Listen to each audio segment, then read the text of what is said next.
Crossover. Oh, killer crossover. Just crossover. It just crossed him over nastily. Another victim to the crossovers. Cross him up and sit him down. Time for the crossover, powered by Everlevel Concrete Repair in Omaha at everlevelconcrete.com. Hello, Matt, Josh. What's going on here? Who got fired from the MLB? The Mets manager. From the MLB. The Mets man. Oh, you did that to him. Yeah, your baseball team caused a man to be unemployed. Did you guys hear some things from? And it wasn't even your own manager. Keith Hernandez was, obviously the color analyst for the New York Mets. Was very upset. That's probably the thing that actually got him fired, not the Cubs sweeping the Mets, but like Keith has been kind of on a run recently where he just dropped star. That's right. Yes, from Joe Gibbs Racing. Keith has been going through it the last couple of years, but like this week took a toll on him in terms of just being so despondent. This is what happens every year to the Mets. Keith Hernandez their booth gets pissed, and that's when things start happening. Oh, we got to do something. This happens every single year to them. They're always such a huge disaster that everyone's like, I hate my life. And the thing about it that with the Mets, you got to give them credit. You don't know when the disaster is going to happen. That they might have the best team in baseball through Mike. the middle of August, and then all of a sudden, disaster the last 6 weeks of the season. Like it's great. Like I love it. I hate the Mets. I can't stand them. They're like the least. Like even when they're good, there's always some sort of bubbling drama that's going on in the background. Yes, they're like the least fun franchise that I could possibly. But see, I don't understand any of this because the way that you think about the Knicks is how I sort of view the Mets, and it's only recently where the Mets have been like more like chaotic. Yeah. With Steve Cohen going in and just dumping a bunch of money into the organization. I love it. So you weren't around for the most likable New York franchise to me. I can't stand them. I don't understand that either. I enjoy them because they're a disaster. Okay. There's always this like impending thing going on, whether they're good or bad. There's something going on in the background. Which is what I would argue the Knicks has always represented to me. I mean, that's accurate.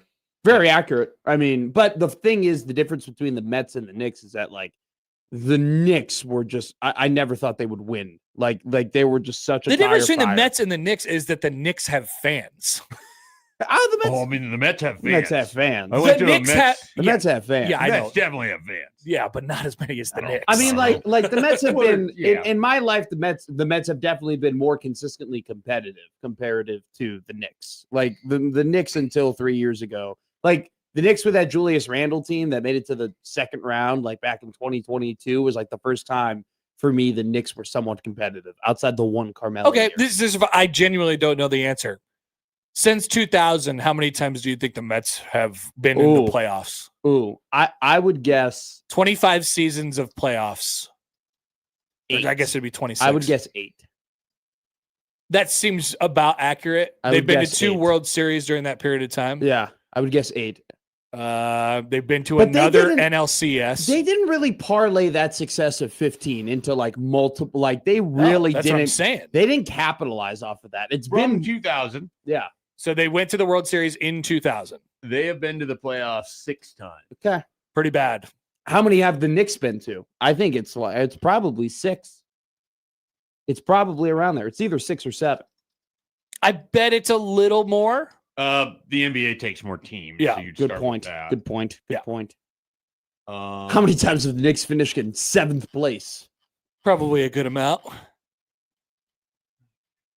I think it's probably 10. I think it's probably 10 because they've been to the last 4 or 5, and then they had one with Carmelo, and then I'm pretty sure. So they've gone to the last 4. Yeah. And then they went in 2020, 2021. So that's 5. 2010 to 2013 is 3. So we're at 8. 2001 and 2004. 10. So 10 in 25 years is not nearly enough for the NBA. Correct. That is awful. That is terrible.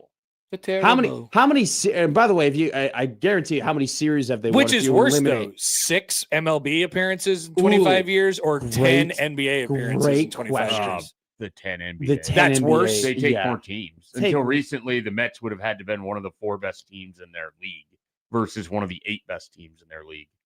Well, No, well, if you go back to 2000 Five. would have been 5. Yeah. Which we're going back to. Well, 2000. no, it'll be 4 until 2013 was the first year it went would to have been 5. 4.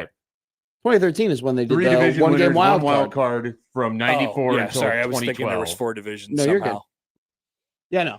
I would say the Knicks are more embarrassing. And honestly, if you remove the 3 series wins they had this year, or 4 series wins they had this year, I guarantee you the Knicks series wins since 2000 was probably like 3 or 4. The Probably. Knicks until 2023 hadn't won.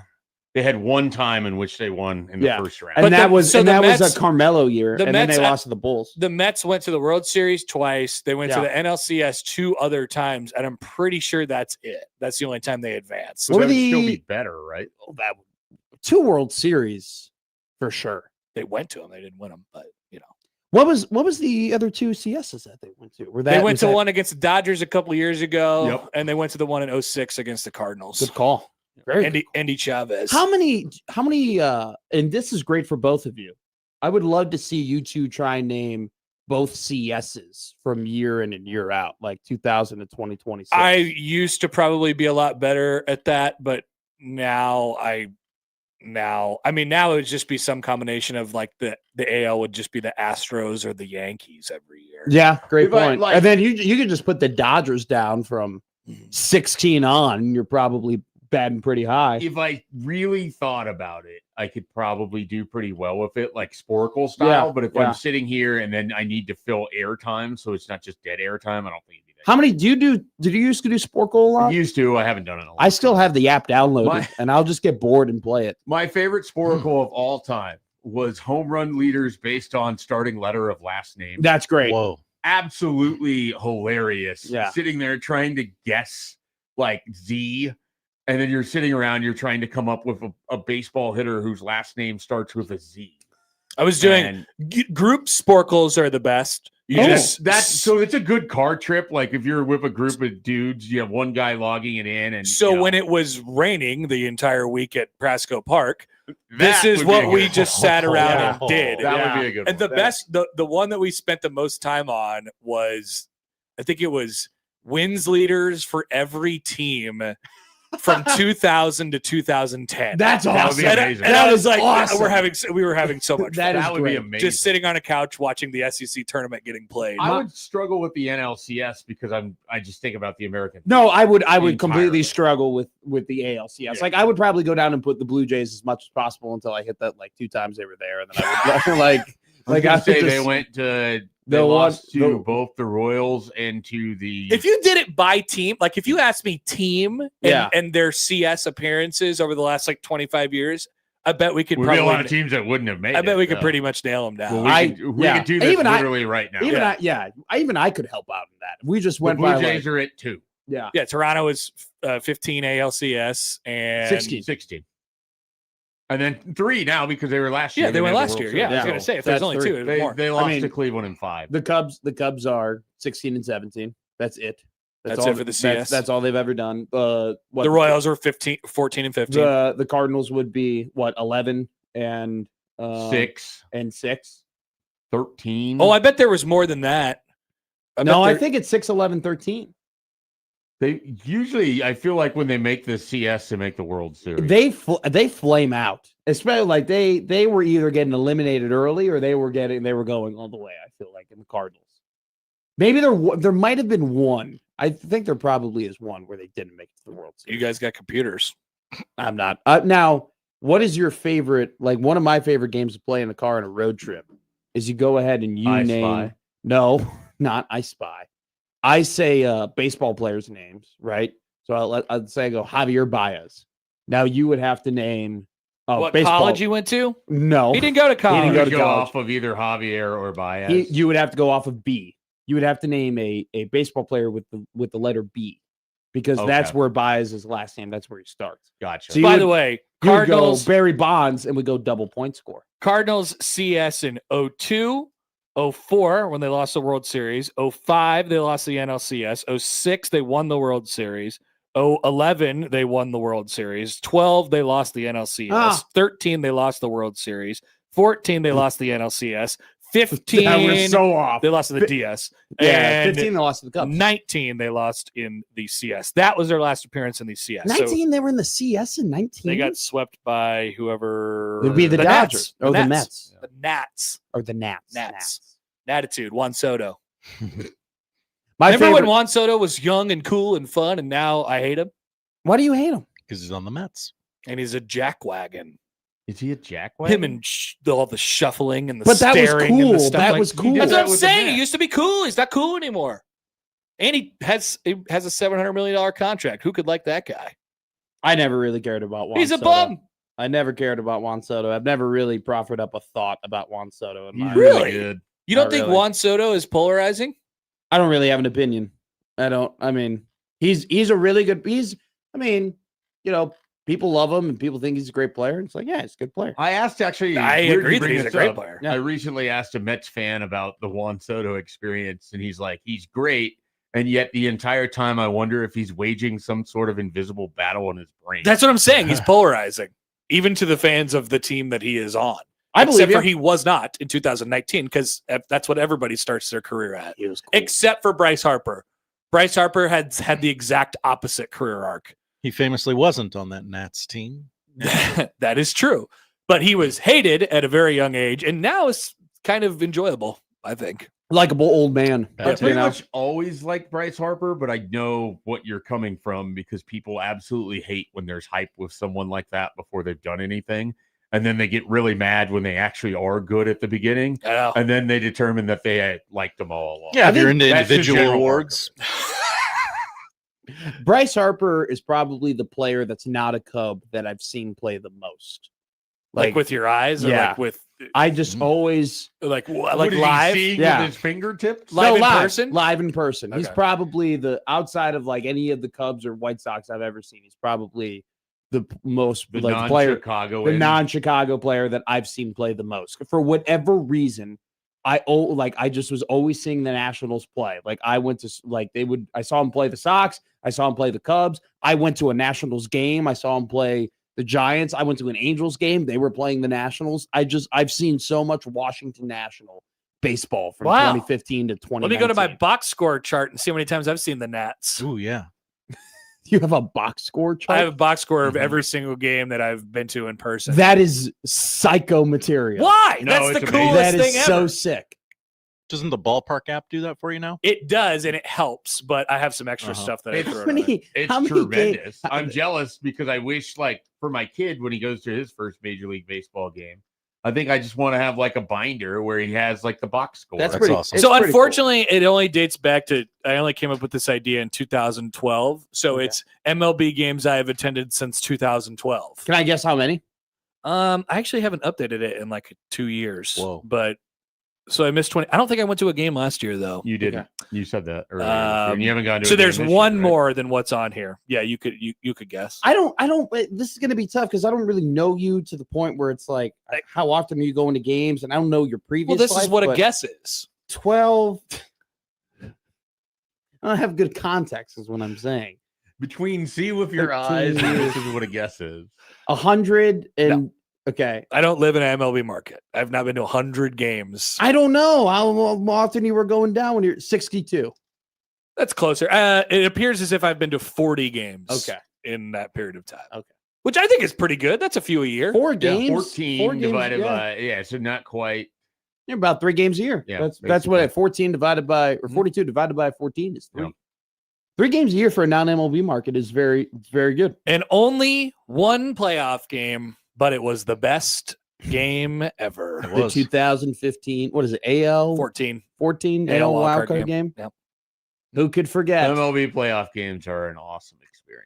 I want to go to another one, but How many I'll have you have to been wait, to? I've been to unfortunately, 2. for another 13 years or whatever it is. I've been to 5. Nice hit you got yesterday. Been to Thank you. 5. They were great. Having the ability to go in a city of which you live in is Oh, it was great. extremely, makes it easier. Once again, Having to go to Ohio to see your team play in a home playoff game, you have to have everything break absolutely right. Yeah. Yeah. Well, that was the thing. It's just like for me, it's like I've become less interested in baseball because I don't live where I live anymore. Like before I went to college, I was going to 10 to 15 You got to put in the effort. Cubs games a You're year. not willing to. No, I'm not. That's okay. I'm not. You're not a ball guy. I'm not a baseball guy. But yeah, baseball. I do. I mean, I'll sit down and go to a game and I'll watch the sport. I went to a lot of the College World Series games. Very much enjoyed it. You weren't watching any of the games. Yes, I was. I was. You were. Yes, I was. You I had were good analysis. hobnobbing. No, I was watching the games. Josh, was he watching the games? I mean, Can you just lie for me at one point? Can you just say I a cannot lie? lie. Just What is he, support George me. Washington? All right. Just say, you know what? Yeah, he was watching the games. I He know did you say were some watching the interesting games. things. It's okay. You don't have to watch the I games. was You watching and Ren games. were working. You were getting background information from your friend Ren. Ren. Who's apparently just talking to anybody. We should probably ask to have him on the show because Wacky Guess Wednesday. he was on Front Office Sports this morning. Dear I thought he's friend on Ren. vacation. Maybe he's done. Maybe what he told you. Yeah, maybe I got bad info. No, Why would your friend You lie were to you? watching the games. I was watching more of the games than maybe you would expect me to be watching. That is possible, but that I is think- not what I said. I think we're both incorrect. I think I watch more than you think, and I watch less than I'm. no. giving off. My point was you didn't watch the games. You I did didn't. watch I You didn't watch watched the games. not as intently as you did. Yeah, nobody was expecting that. I had to. I was working. My MLB fandom depends on where I live. If I lived in an MLB That's market, normal. I think I would be a much bigger MLB fan. Now that I don't, I'm like, okay, whatever. That's very normal. You know, Cubs won yesterday. Oh yeah. Do you you said something that made me think of a conversation we were having earlier, because every time we do City of the Day, we determine if it's somewhere that you could live or not. And That's a good bit. we determined that you could not live in Dunedin, Florida, because it was too sunny. I've Yeah. been there. You're I a don't think you cloudy could guy. live somewhere where there's that much sun. Couldn't agree You more. need gloom. Couldn't agree That's more. why with you guys. Pittsburgh is like the perfect market for you. It's always back to Pittsburgh with you guys. It's the number one city Well, for you. do you think of sun when you think of Pittsburgh? No, No. I think of smokestacks and Exactly. and 32 oil degrees. and like the peak of that weather cycle is like 76 and a little bit breezy. You're cloudy. You're a cloudy guy. I don't know how I feel about that, but Gloomy. I agree with you that I don't think I would do well in Florida. Like You wouldn't handle. Well, a the amount place- of sunscreen you would need to get through a day is absurd. I don't think you would do well with any place that is basically solely built for relaxation. yeah, Like there's just not. It's Couldn't agree not more. your style. It's not, for the record. It's not my style either. Yeah. but it's definitely not yours. I'm not like the highlight for me is not sitting down somewhere at a beach. You know, that's Same. not a highlight. That's not like Man, you guys are something- missing out. that's not something where I'm like I want to. The highlight for me is like going into a downtown area and exploring. Same here. Like- you would have the same adverse reaction I have when I walk around the building and ask, why aren't people working? Yeah, seriously. Just this irrational thing where it's like, you're having a 5-minute conversation that Yeah. doesn't work. Did Why aren't you working? Josh saw it today in action. I was in Josh's area today, like working for about 40 minutes, like just writing everything down. And there were multiple people who were trying to talk to me and like have combos with me. And I was like, yep. Uh-huh. Yeah, shut her down. Cool. And then I take a 2-minute flag break and I like joked about flags and then I went back to work. You That's could just- use one of I just the wanna work. currently empty offices at doors shut, right? I could. I just wanted to be by Josh today. We didn't say one word to each other. I just wanted to. That's usually how it I goes. just wanted to be by. Because him. Josh is working. That's right.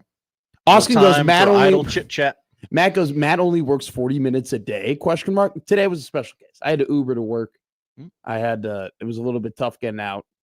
You're also dressed as if it was November 12th. Gloomy. This is my airport outfit. This is where I. Oh, this is, yeah. This is what I wear on a Oh, man, plane. I'm doing a crossover. today. on the plane. Yes, I do. Why do you say it like that? I must. How be. is it going to be cozy when you get on the plane after it's been sitting with no airflow and it's 112 degrees in there? I'll just And take you off. have your sweatshirt and your sweatpants. I'll just take off my shirt and or take off my hoodie and I'll have my long sleeve shirt. Whoa, it's not even going to hit 80 today? It's the last day before it's going to be 90 forever. Yeah. And I am so glad I am getting out of Dodge for that. Very happy. You're gonna You come- guys, by the way, could You're not gonna be. come back to I hate. appreciate you guys, your awareness of how I operate. I would do terrible in Florida. I don't want to live in Florida. It's just, it's too bright, too sunny. I need That's right. I need To be multiple fair, seasons. most places we've determined you wouldn't live. Yeah. Yeah. There's only a few select ones, and they're mostly like rusty. You know, like I think you do great in rusty Maybe towns. like the cities had experienced a bit of a downturn. that McRust. tends to- Yeah, there used to be an economic boom that has now been passed over by Father Time. Yeah, I love putting myself in areas that people go, you should have been here 20 years ago. like Flint, Michigan. You know, Yeah. it would have been. Detroit is definitely a McMaster city. Oh, without a doubt.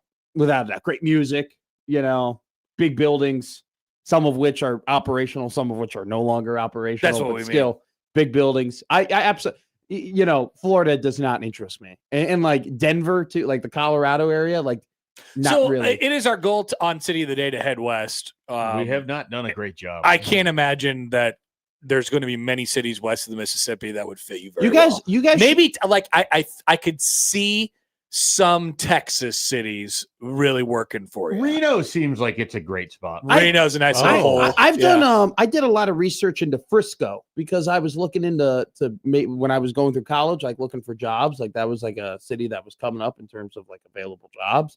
And I looked into Frisco, Texas. I was like, I think I might do okay there. Like I could blend, We'll see. in I could like make myself fake country. Like if I could definitely see myself being like, oh, I like boots now. Now I'm thinking about what Texas city most makes I me wouldn't think know. of Matt McMaster. This would be a great question for Tim Waco Verghese. comes to mind. Lubbock.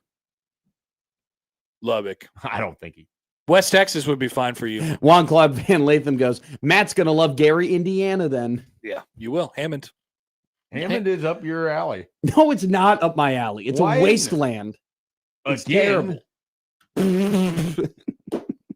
I don't like you putting me in post-apocalyptic cities. Well, it's not apocalyptic. You It's know what just- you can do with a not a- wasteland is build Bearstown. Yeah. That's why they're going there. Do you know Bearstown. do you know where you could also See, build you're not- Bearstown? Where one of the best horse tracks in America was. That'd be a great place to build Bearstown. But Maybe by the there'll way, be horses in Hammond. they won't build Bearstown because they don't have money because they're poor.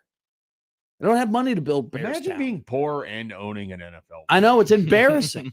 It's not true, Matt. they Don't listen to them. They're not poor. They just spend like they're poor. They're cash poor. you spend like they spend like most MLB owners. Exactly. Who are not poor, but spend like they're I would poor. actually like to trade owners. I think the McCaskies would do better as Cubs owners, and the Ricketts would do better as Bears owners. What makes you think that? Because I think the McCaskies would be like, oh well, like they won't suck the money out of like people at Wrigley as much, and they'll just they'll still be middling. And the It the sure Ricketts seems like you're signing up to be a big market, small. If the Ricketts were the owners of the Bears, they would lay the hammer down, and this stadium would be being built right now as we speak, and they would be aggressive, and they wouldn't hire Kevin Warren as their president, and they would be making That's probably true. and they'd be making some sharper moves, and they'd be like, yeah, we're going to build Bearstown. And so I would much rather the Ricketts be big time, big shot owners of the Bears, and the Cubs be whatever. That's just what my fandom is. I want Your the Bears to friendly win. neighborhood franchise, $1 billion franchise. Would you sacrifice the Cubs if it meant that the Bears stayed in Chicago? What sacrifice? They die. The Cubs, They're just gone. They go away. For the Bears to stay in Chicago, no, it's not worth it. For the Bears, What about the Bears to win the Super Bowl? And the Cubs leave and they move to Reno. Whoa. The Reno No, I Cubs. really No. should do the point thing with you, where you have to assign an amount of points for every team that Yeah. you root for. Yeah, 70 to the Bears.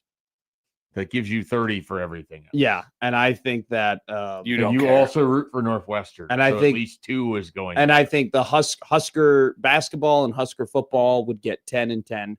Wow. so now, like, You have nothing left. And then I would just what happened to the Blackhawks? and then and the Bulls, and you then allegedly the love. Bulls would be 5 points. and Preston Stone. You only have 5 points left. And then everybody else can be spread out. And that would within include the 5. Cubs. And that include the Cubs. Okay, so you're firing the Cubs into the sun. You do not care about them Wow. at all. If you The told Bears have one season where they're not putrid, and they have 70 points.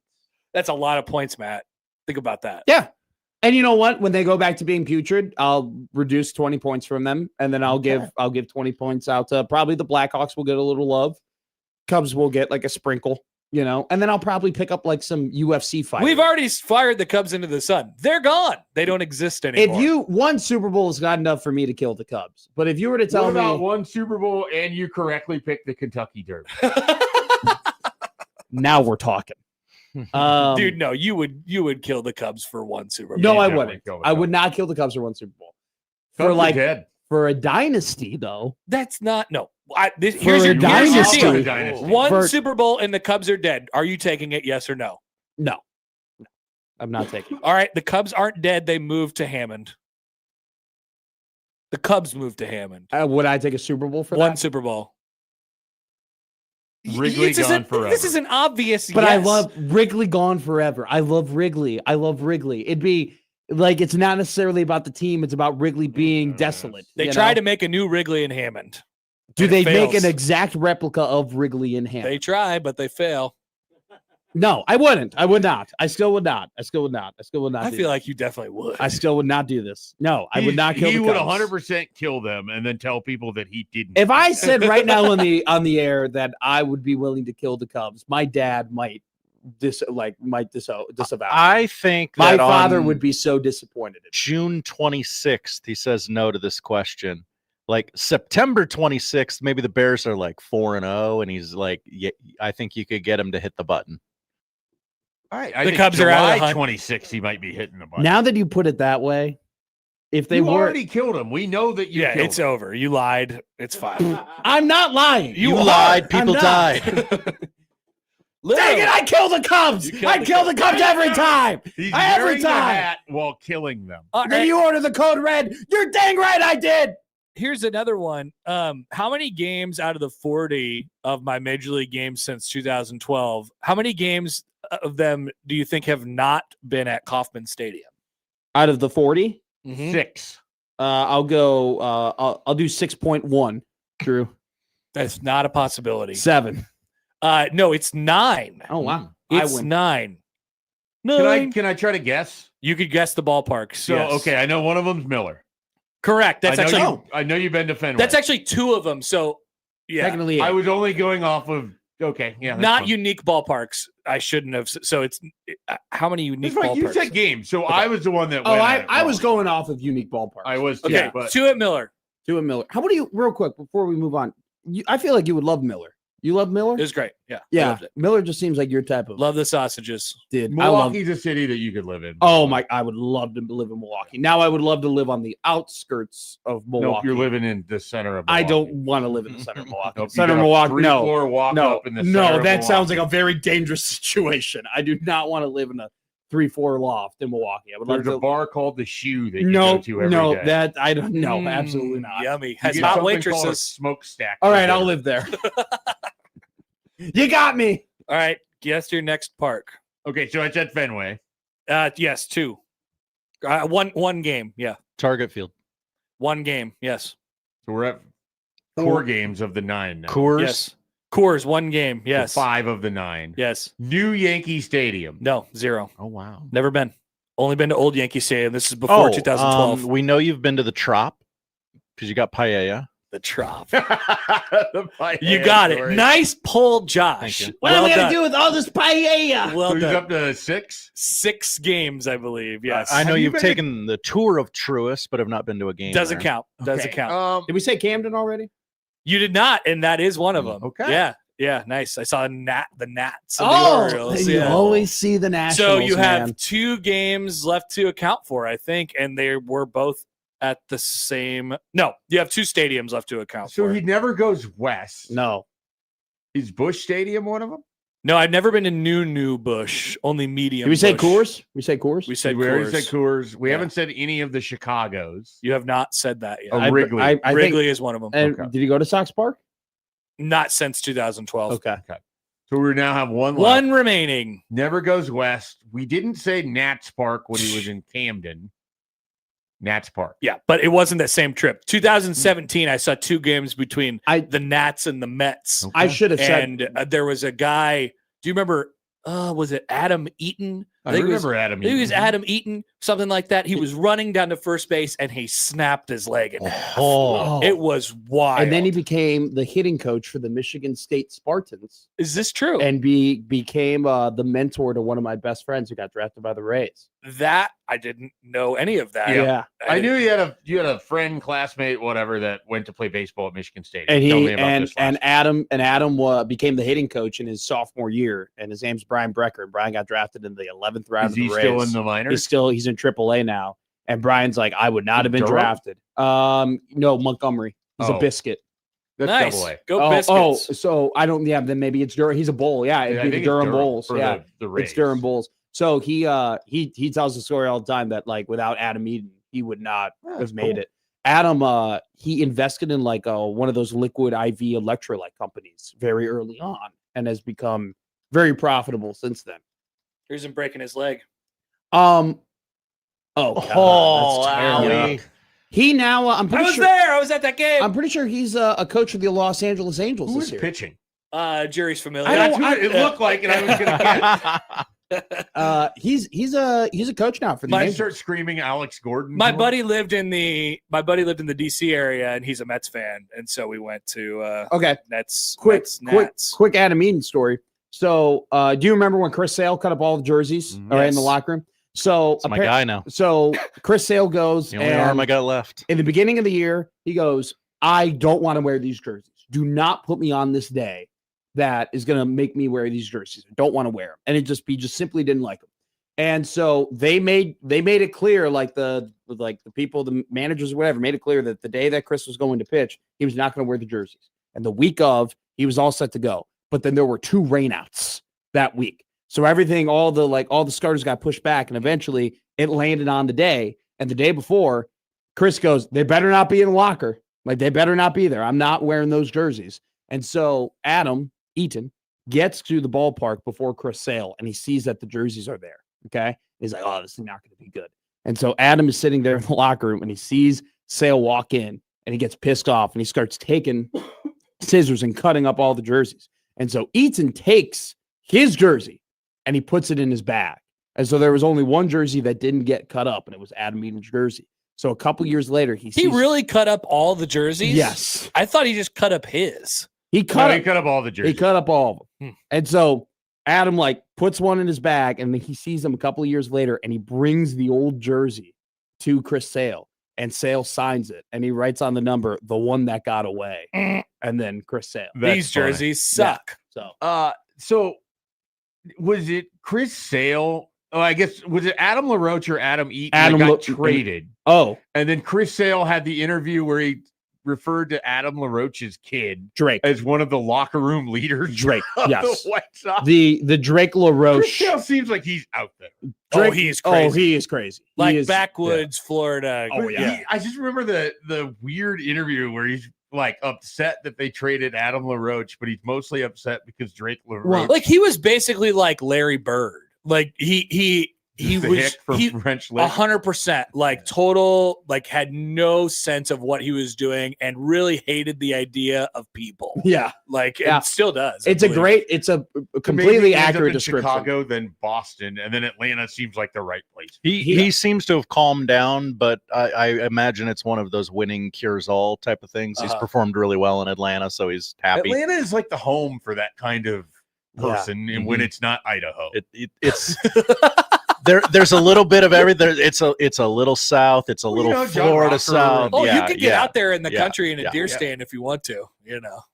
He it's That's what Ned Yost does. that Adam. I totally forgot about Adam and Drake LaRoche. It was Eden who got traded though. He got traded for Lucas.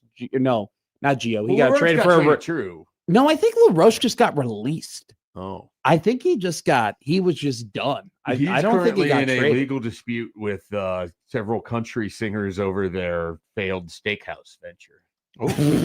Fun. That sounds like a mad. That needed to be a Joey headline when I saw that earlier. By the way, the pitching matchup for the Adam Eaton breaks his leg game: Max Scherzer, Jacob DeGrom. Whoa! Hello. Yeah. That's one hell. That's incredible. All right, that's the crossover. Proud by our Level Concrete Apparel. Matt Omaha Wieters hit a at home run. everlevelconcrete.com. Middays Mac coming up next.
I need your help.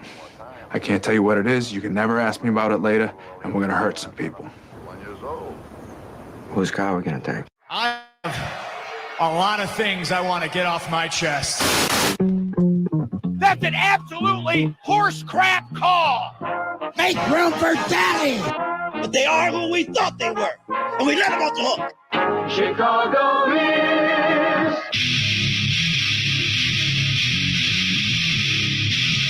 This is Middays with Matt on 1620 The Zone.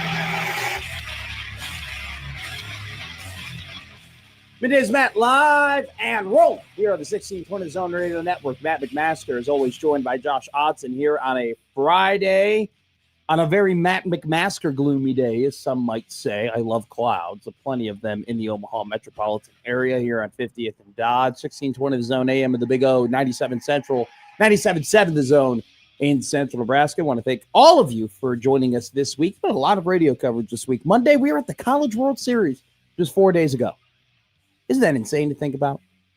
Quite crazy. Feels like a lifetime ago. It feels like a lifetime ago. We had a long Monday, and then it's been some back-to-back interesting days of sports. Things calmed down yesterday. We didn't get a big NBA trade. We didn't get sweeping takes in terms of what prospects are going to do well in college basketball. We didn't get an NCAA rule that is going to completely change the fabric of everything. Yesterday, it was a pretty calm sports day, unless you're a baseball fan or you're a soccer fan, and we'll talk about that today. We won't have the overarching, is soccer going to explode in popularity because of the World Cup? We won't have that conversation today, but I will say, as the games have gone on and the results have been the results, and we are getting closer and closer to the knockout stages where the United States has already kind of locked up their spot in that, and they will play Bosnia-Herzegovina. Hell of a flag, by the way, from Bosnia-Herzegovina. Yeah, you were talking about this. It's one of my favorite flags. The blue background, two-tone, yellow triangle right in the middle, but then great white stars that kind of work up the long angle of the triangle. It's a very sharp flag, a very, very sharp flag. Probably in my top 5 flags. I know I have to stop ranking things, but I would say it's right up there with Senegal. And also, I mean, we talked about it. The Uruguayan flag. If you haven't looked at it already, it's incredible. It's got a sun, top left corner, white background, blue stripes. Oh, yeah. It's got like a smiley face. Like the sun has a smiley face in it. It's one heck of a flag. But anyway, as they go ahead and they play that game, Bosnia-Herzegovina and the United States, it just seems like there's just more and more momentum in terms of just people being fired up, which always just goes to prove it doesn't matter what sport it is. If the red, white, and blue are involved and there is a lot of media coverage and there's a lot invested in it, people are going to flock to it. Just like people flock to hockey. That's how people flock to curling in the Winter Olympics. Remember that? Remember how we were all obsessed with watching curling? We were watching Omaha hosted the curling trials. We were watching the Canadians play curling against the Italians in the middle of February. I mean, it was absolutely insane. And by the way, I hope all the business people out there are enjoying their company get-togethers playing curling somewhere. That's definitely going to happen this year after the Olympics. But soccer, man, gained a lot of momentum. Went out to a place that was absolutely packed. Had a good time watching the game.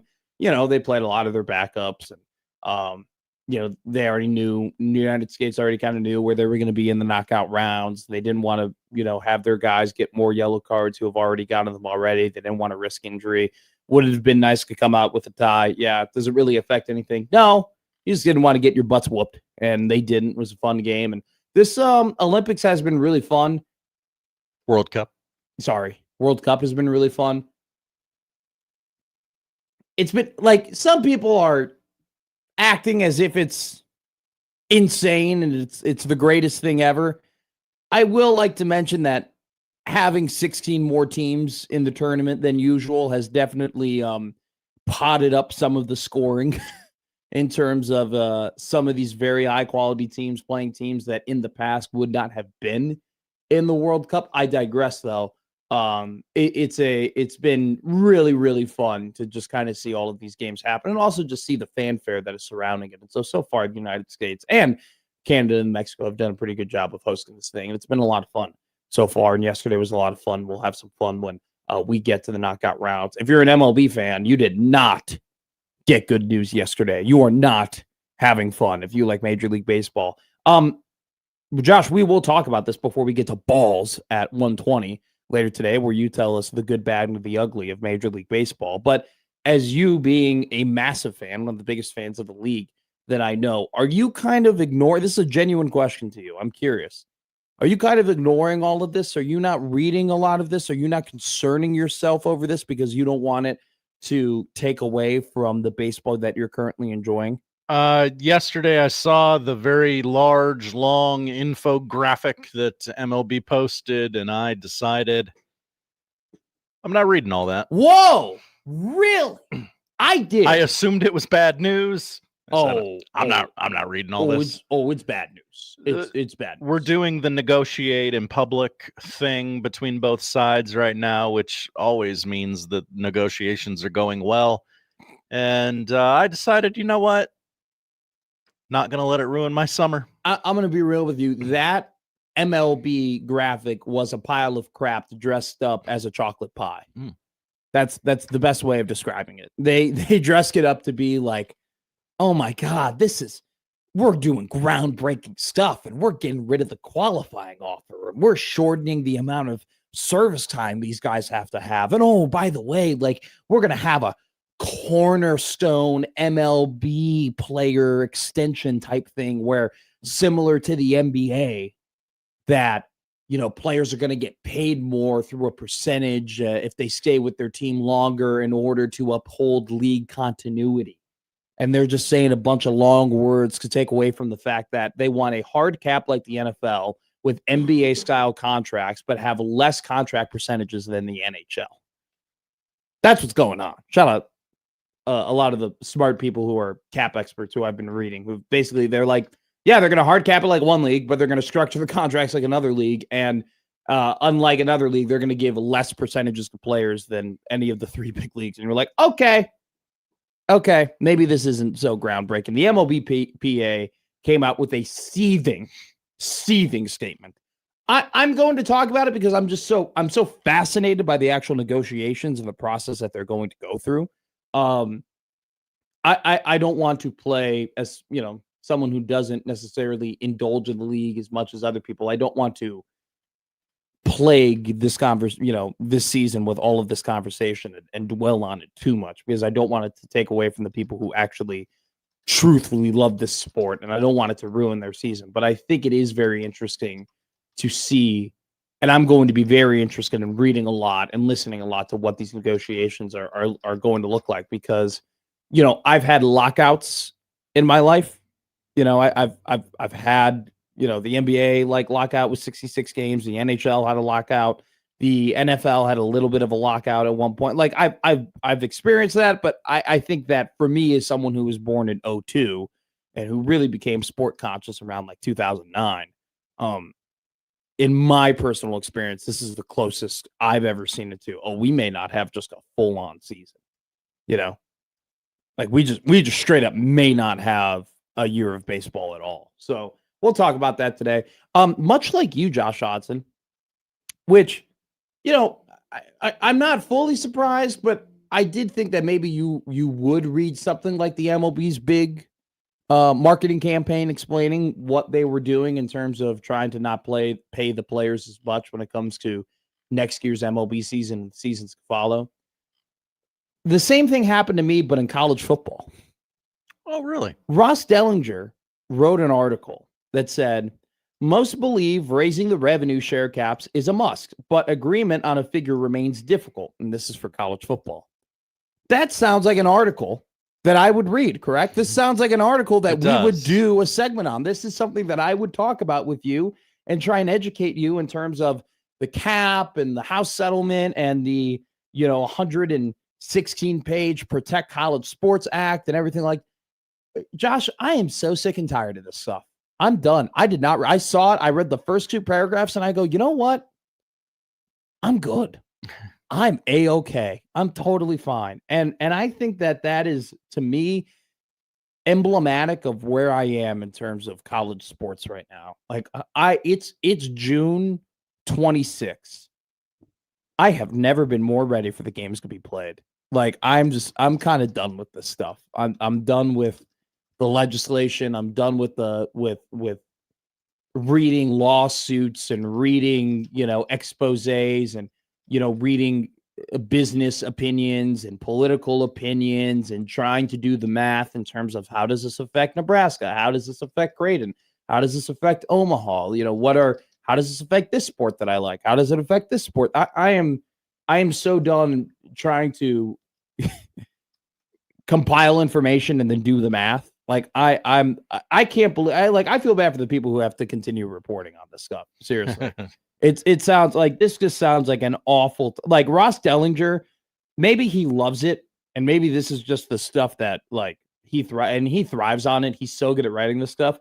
As someone who I'm interested in this stuff, and there's a part of me that thinks like I hold a responsibility as somebody in the media to keep myself educated on this stuff in order to communicate that to the listeners as efficiently as possible. I am officially at the point on June 26th where I am done with these articles. I'm done with all this stuff. I'm kind of now, Josh, at the point where it's like when this stuff gets passed, that's when it'll get passed. That's when I'll dive into it. I'm going home to Chicago this weekend. Okay, I'm going to Wisconsin on Friday. I will be back in my childhood home on Tuesday. I am going straight to the Barnes & Noble that is 3 minutes away from me that I grew up going to. And I am buying Phil Steele. I am buying the Lindy's article. I am buying the Athlon article. And I'm probably going to pick up a fantasy football magazine. Okay? I'm going to spend a cool $60 to $70 on magazines. And I am going to put my nose in those suckers. And I am not going to read one bit about all of these different NCAA decisions. I'm done. I am officially done. Up to this point, I consider myself not an expert, but very well read when it comes to all of the things that are happening in and around legislation and college sports and the decisions that are trying to be made and the caps and the eligibility and the all that stuff. Okay. I'm well read on I'm not going to start saying these guys' names like it's Shakespeare and, Churchill. Like I'm well read on Bediako. I'm well read on Chambliss. I'm well read on Sorsby. I'm cool. I'm done. I now want to read about whether or not Pat Narduzzi and Pitt are going to have a good year next year. That's what I want to read about. All right. I'm actually fired up to read about how Iowa's special teams is going to look without LeVar Woods and Caden Weegen next season. I am ready to read about how John Sumrall is going to get the Gators back moving and what are some of the moves they made in the offseason after DJ Lagway transferred to Baylor. I am ready for that. I am done. I am done with Dellinger. Make the graphic. Done with Dellinger. I'm done reading these articles. I'm done doing this stuff. I'm sick of it. I'm ready for football. We'll talk about a lot of football today. No buy, sell, hold, or bet today. We'll start doing that more regularly when we get back from vacation, or I get back from vacation after July 4th weekend. But we will talk about three Huskers that, to me, are going under the radar. Three Huskers that I think could have pretty big impacts this year. And whether they showed flashes in college or in high school, hint, hint, we'll talk about three guys that I think that are going to pop. Well, also, interesting article came out today in CBS in terms of relating the Giannis and LaMelo Ball trades to the NFL. Who are the next candidates to be those blockbuster trades in the National Football League compared to the Myles Garrett and A.J. Brown trade? Some interesting players were put in there. I'm going to offer up one that might happen not this year or next year, but in years to come, and kind of give you a breakdown of you'd be surprised how many players at this one premium position play for multiple teams and whether or not that will end up holding in this era of that premium position in the NFL. If you're if you're a ball knower, you could probably put two and two together and get what I'm teasing there. So we'll talk about that. Talk about three Huskers I think will make a big impact. Talk about the MLB. Another great article came out today. There's some teams who are not very hot on the recruiting trail, not nearly as hot as the Nebraska Cornhuskers are as we get closer and closer to finding out what Khalil Taylor, the 4-star wide receiver from Pennsylvania, is going to do. There are some teams that in the past, recruiting has been their bread and butter. and they're not doing well in this 2027 cycle. But is it by failure or is it by design? We can have some discussions and decide for ourselves here on Middays with Matt. Great show ahead of you today. Brian Christopherson here at 11:20, followed up by Austin Jacobsen at 1 o'clock. Balls at 1:20 with Josh Odson. Don't forget to email us on the Equitable Bank Zone inbox. Equitable Bank, they take banking personally. They pick up with the first ring. 402-951-1620, the Prairie Flower Casino Zone hotline. Prairie Flower Casino. Play longer, win more. Call in, text in, and tweet at us on the Liquid Trucking Zone Twitter feed. Awesome show ahead of you today. Chance the Rapper's here on Middays with Matt.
Now, back to Middays with Matt on 1620 The Zone. Got an interesting text here from Owen. Hi, Owen. 402-951-1620, the Prairie Flower Casino Zone hotline. You can text in there as well. Owen goes, because I can't stop myself from ranking things. I just can't. I have a sickness. I just want to rank everything. He goes, give me a top 5 Omaha streets.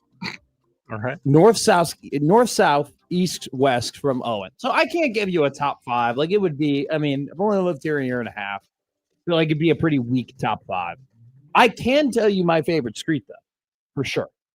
Okay. And that's Howard Street that starts at 10th into the Old Market. Okay. Got a lot of great. You got a cigar place over there. You got a couple of good restaurants that move through Howard. Now, here's the thing. Here's the underrated thing about Howard Street that starts at 10th. It turns into St. Mary's Street, right? It morphs into St. Mary's Street when you kind of do that slant that's going west. And so that area, especially when you there's a couple of restaurants you can get by, you can park down there. It's probably my favorite place to park when I go to the Orpheum. I kind of park down on the St. Mary's Street, and then I walk over to the Orpheum. And then after it goes from St. Mary's Street, it morphs into Leavenworth. I think it's like Leavenworth from like 33rd onward. I think that is my if I'm on that, Howard from 10th all the way to like 60th is 3 different streets that move through 3 different very nice areas that I enjoy being around.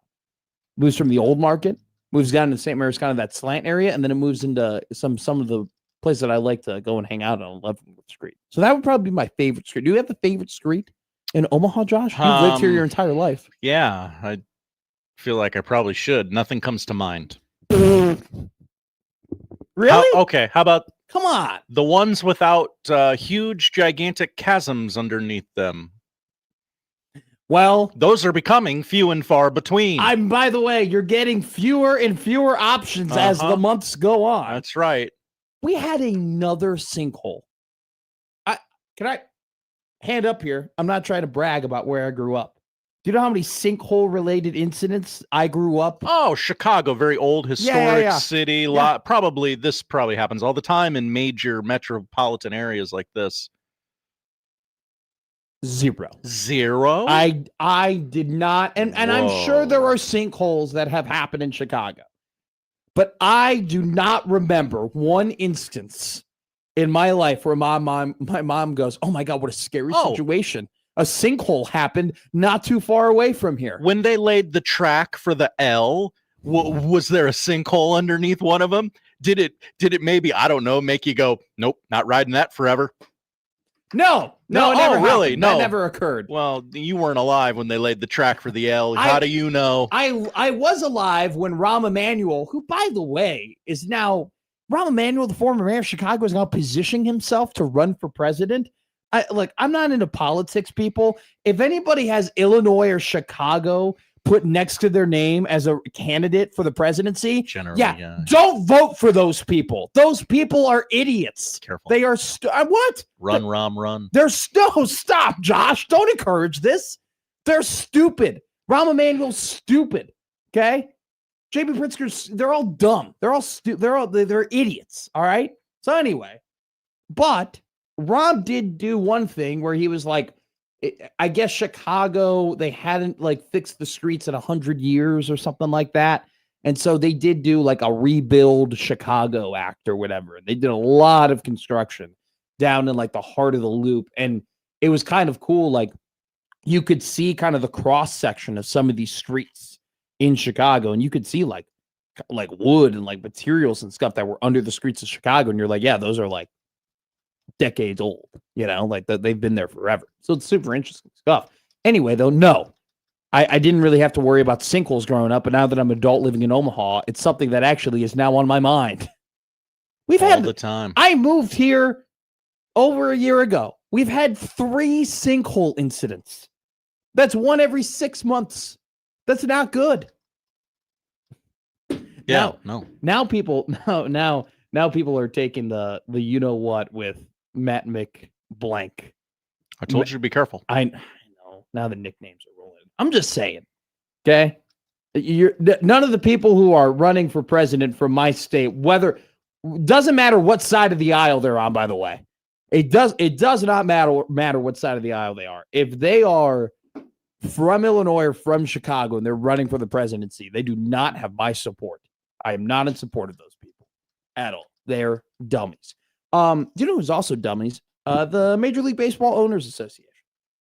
They're pretty. I mean, I want to call them dummies as much as I would just call them greedy. I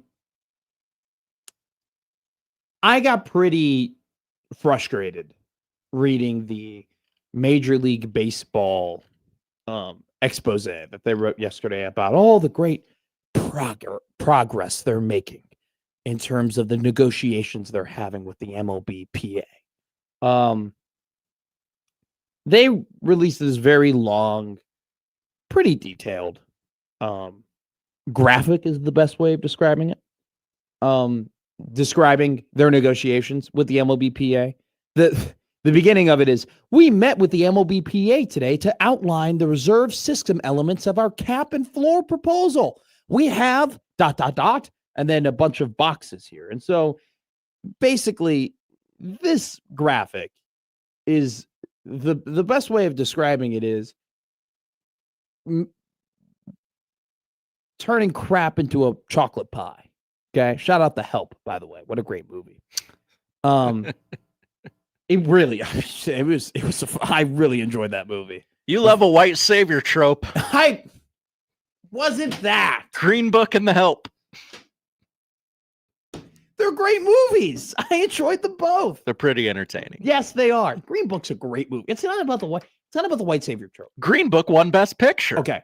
Mahershala Ali's terrific actor. Oh my God. He's got 2 Oscars. That performance where he's standing in the rain after Tony goes and saves him from the cops, and he says that line where he's talking like, if I'm not black enough, but I'm not man enough, then what am I, Tony? Like, that is one of the best scenes that I've seen in cinema, like, in my entire life. Like, I was watching him in the theater, and I was like, this guy, he's Matt McMaster, top 10 actors, easily in there. Mahershala Ali.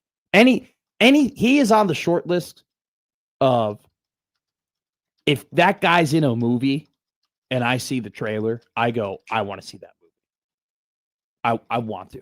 A guy that I don't feel that way at all is Rob Manfred and the entirety of the MLB Owners Association. And so the way that they write this, man, the way that they like present this to you, it just bothers me. It bugs me, you know? Like, they're obviously trying to fluff up their greed by acting as if they are, you know, doing that, they're being the savior, that they are helping out the players, that they are pushing the game forward. Listen how they write this, because you didn't read this, Josh. I'll read you this. I refused. Proposed a historic increase to the minimum salary. Historic increase, by the way, is bold. They bolded historic increase to the minimum salary. A $1 million minimum for all players with at least 2 years of service, and for 0 and 1 year players who accrue a full year of service. And then they put very, very quickly under it, propose the elimination of deferred compensation. No new contract will be permitted to include deferrals. And then right under that, propose the creation of a, quote, cornerstone player advantage for teams to retain their own star players through a maximum contract length and salary. Similar to the NBA's bird rights, players can re-sign their existing team for an additional year and more money. And, you know, the greatest way to describe all of this comes from a phenomenal tweet from Spock Track, the Spock Track Twitter account. Now, obviously, Spock Track, for people who don't know, that is the website that basically breaks down all of the salary caps. Tells you like what players make, how teams are under the salary, how teams are over the salary, so on and so forth. And Spock Track basically tweeted out, great, NFL hard cap with NBA contract style rules with a lesser percentage than the NHL. That's what this is. Like they are basically, and there are more caveats to what they're proposing here, right? They want a max contract length of 5 years. They don't want players to sign a contract for more than 5 years. And they want their max salary, right, to be 15% of the salary cap. And that would mean that the max contract that you can sign is 5 years for $202 million. Just for some clarification here, Juan Soto signed for 3 times more the years and 3.8 times more than that contract would allow.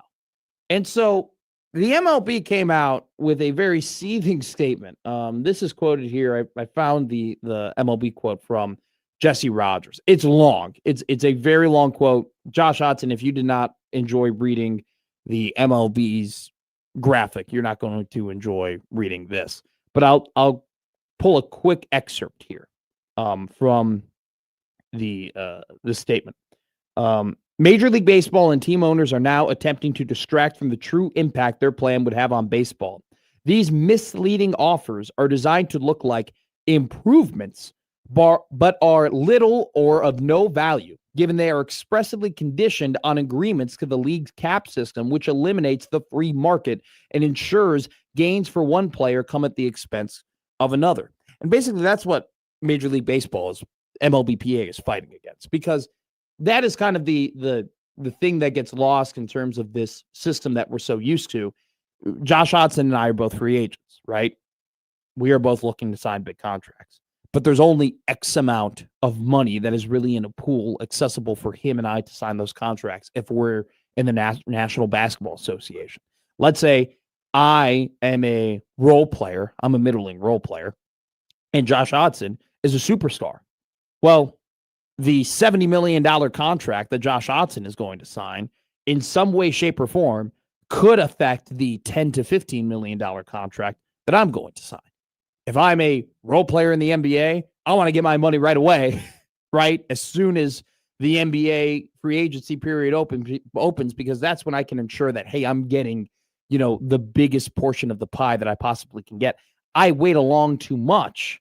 I wait around too long, and too many guys sign and they take my money. Then essentially other role players who sign with other teams or other big max contract players like Josh, they're taking away the piece of the pie that I could potentially sign as a role player. That's what the MLB wants to avoid.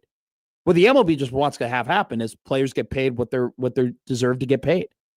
A guy like Shohei Ohtani, his contract is not going to affect whether or not a team can sign another player, right? The only thing that affects whether or not a team is going to sign another player, if that is really just the team's willingness to sign players. The only thing that stops MLB teams from spending more money on players is how much revenue did they make from their specific team this season, and how much are they willing to lower their profits. There are some teams who make a ton of money, who make a ton of profit, who could spend more on players if they wanted to. There are plenty of teams in Major League Baseball who, if they wanted to, could spend $50 million more dollars. I know one of them specifically. I grew up in the town they existed. But they don't, because the owners want to make more money. That's the only thing that's stopping them. What the MLB owners now want to do is just kind of put a hard cap and say, yeah, we know we're going to make consistently this amount of money every single year, and we don't have to be ostracized on whether or not we're willing to invest in our team. And so the elimination of this free market is something that, the MLB has been fighting. The MLBPA has been fighting for quite a while. And now, they are so far apart. They are comically far apart, Josh. And that was kind of the thing that I was like, okay, just say you're far apart. You don't have to dump your purse out on Twitter or Instagram or Facebook. I understand that it's not cut and dry. You're MLB owners, you're billionaires. I'm not siding with you. Thank you, Josh. There's nothing you could say that's going to make me feel sorry for the billionaire. And I understand that sometimes sports fans, greedy players, why don't you just go to work? If they were giving me $100 million, I'd go to work every day with a smile on my face. That's not the point. Right. I'm never going to feel sorry for the billionaire. Yeah. It's not the point of how much.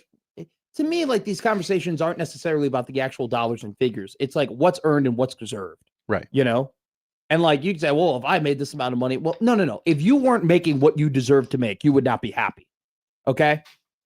Like that is going to eat at you regardless of what that number is.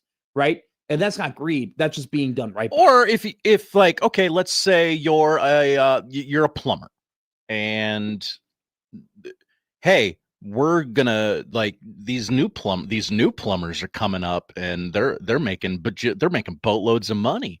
These new plumbers, they've only been in the game like 5 years. Why don't we start capping what the new plumbers can make? Like I think a lot of plumbers who have been in the game more than 5 years would be like, well, gosh, I don't want the new plumbers making more than me, but that doesn't seem very fair. You cap their wages, then you're going to cap my wages, and then you can cap the next guy's wages. But if you're an older plumber, Josh Otson, you go, okay, well, you know what? If those new plumbers are making a lot of money, but I'm providing a service that's actually better than those new plumbers, I'm the one who stands to benefit. I actually put myself in an opportunity in a couple of years to potentially make more money because of these new plumbers coming in and raising the market. And the only thing that is affecting whether or not they were to make money is the interest in those plumbers. Sowing division amongst the workforce. What a tactic. It's incredible too that like baseball, begrudgingly, by the way, has improved and has gotten more popular and things are going in the right direction for baseball. Health of the game is as strong as it's been since 94, like, dare I say? Like it's Josh, like it took them forever to get to that point. Mm-hmm.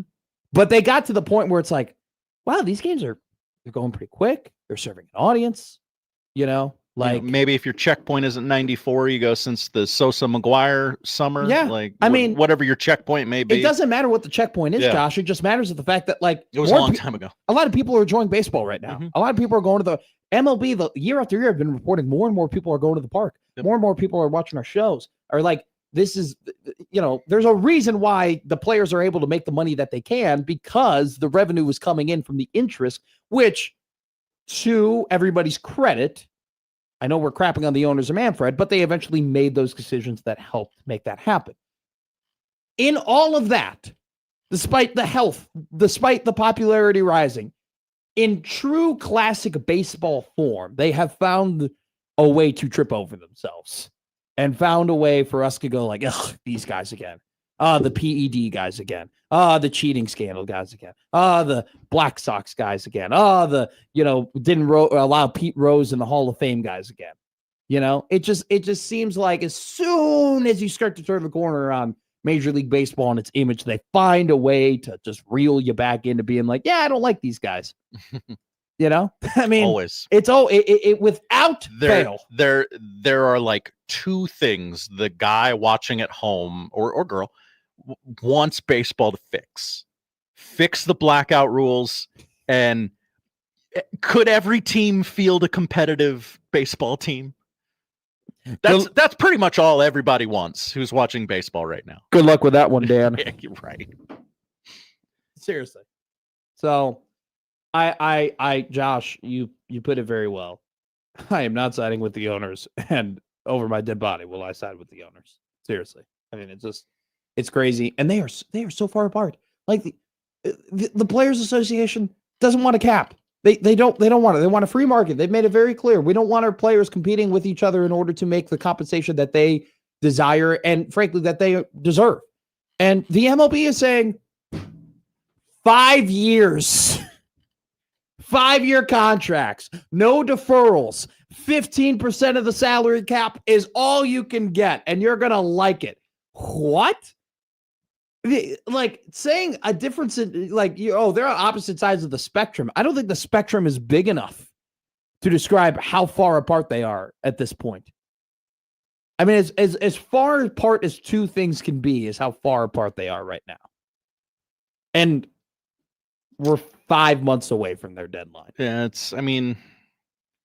there's time. We'll get closer. There'll be some serious negotiations as the clock gets louder and louder, but I mean, yeah, it doesn't look likely. Seems unlikely. You know what it seems like? Yeah, we'll get around to it. 5 years. Yeah, 15%. Yeah. No deferrals. But hey, their minimum contract, guys, they'll never be making more. Those minimum guys, hey, we're willing to pay $1 million for more guys because we're not willing to pay $60 million for one player, even though we've already set that precedent. Which, it's something. It's something, and it's frustrating for a lot of people who enjoy that sport, and that sucks. All right, do you know what doesn't suck? Brian Christopherson, he's actually great at his job. He joins us next from Huskers 24/7 here on Middays with Matt.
Now back to Middays with Matt on 1620 The Zone.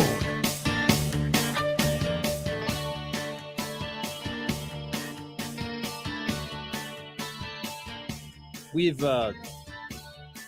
today is like one of those days of like there's not massive things happening in sports, but there's just a bunch of little things that are dropping.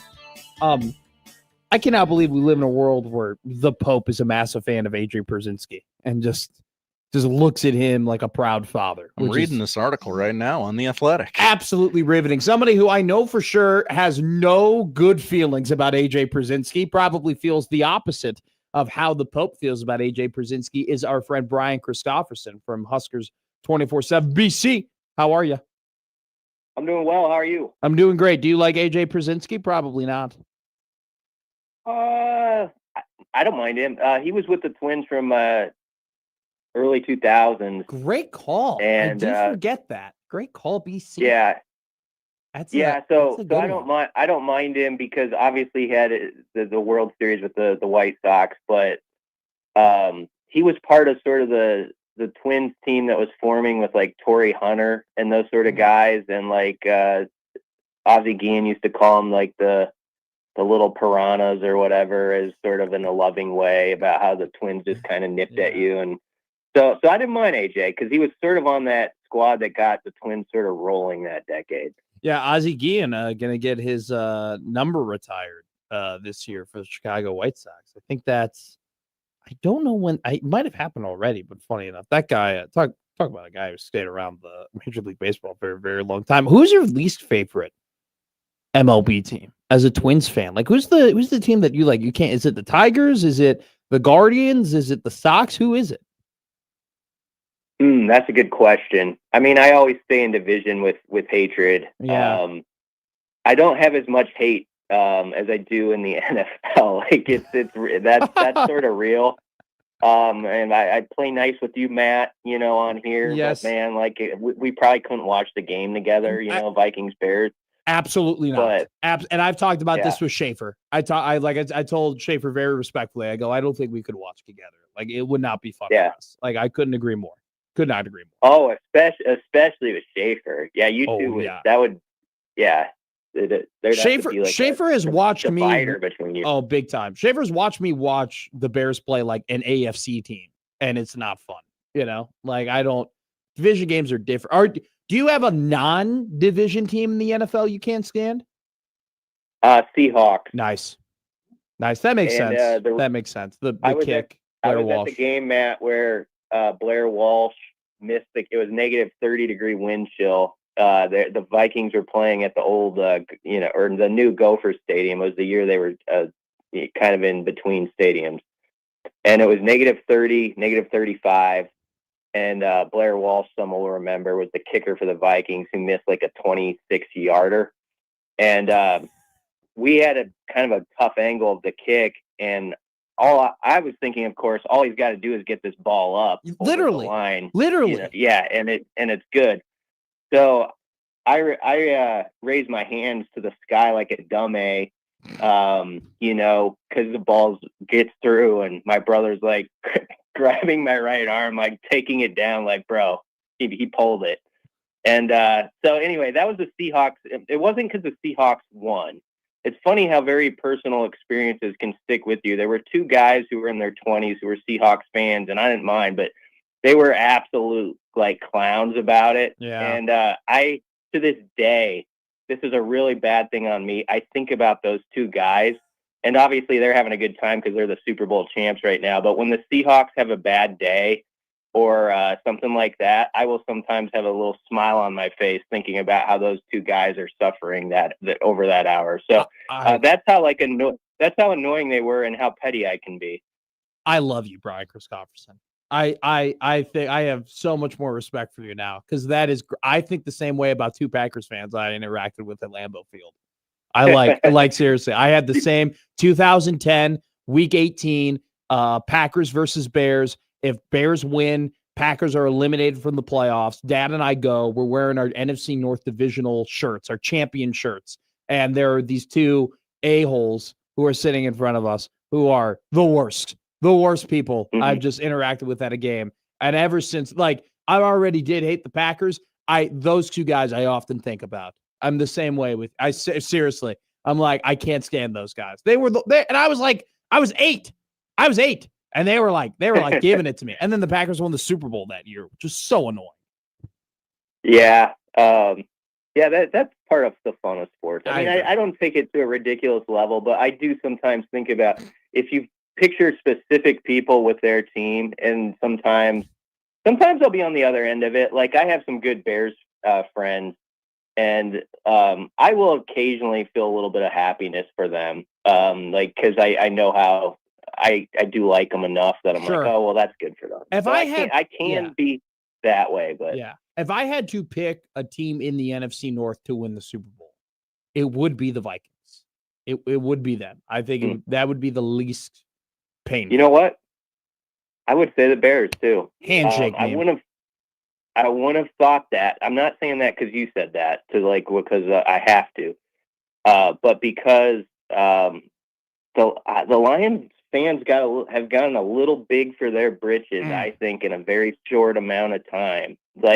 And I was not caught up in their cuddly story like the national media 2 years ago, of course, because I'm a Vikings fan. But yeah, I don't care for the Lions, so I would agree with you. I would say that I would be fine with the Bears over the other two in the division. I can't stand the Lions. I can't stand them. I can't stand them and their idiot coach. I can't do it. Me too. And we're losing listeners left and right now as we bash everybody's favorite team. The fun part about this area, though, truly, is that it is so widespread and who people like. I actually think that's one of the parts that makes it fun. There is that sort of rivalry. If you go to Brewski's or whatever your sports bar, I've just picked one there, but and you'll see 10 different teams represented. So I do kind of appreciate that. Well, look at this radio station, BC. Schaefer's a Vikings fan. I'm a Bears fan. Odson's a Titans fan. Joey Warcola's a Packers fan.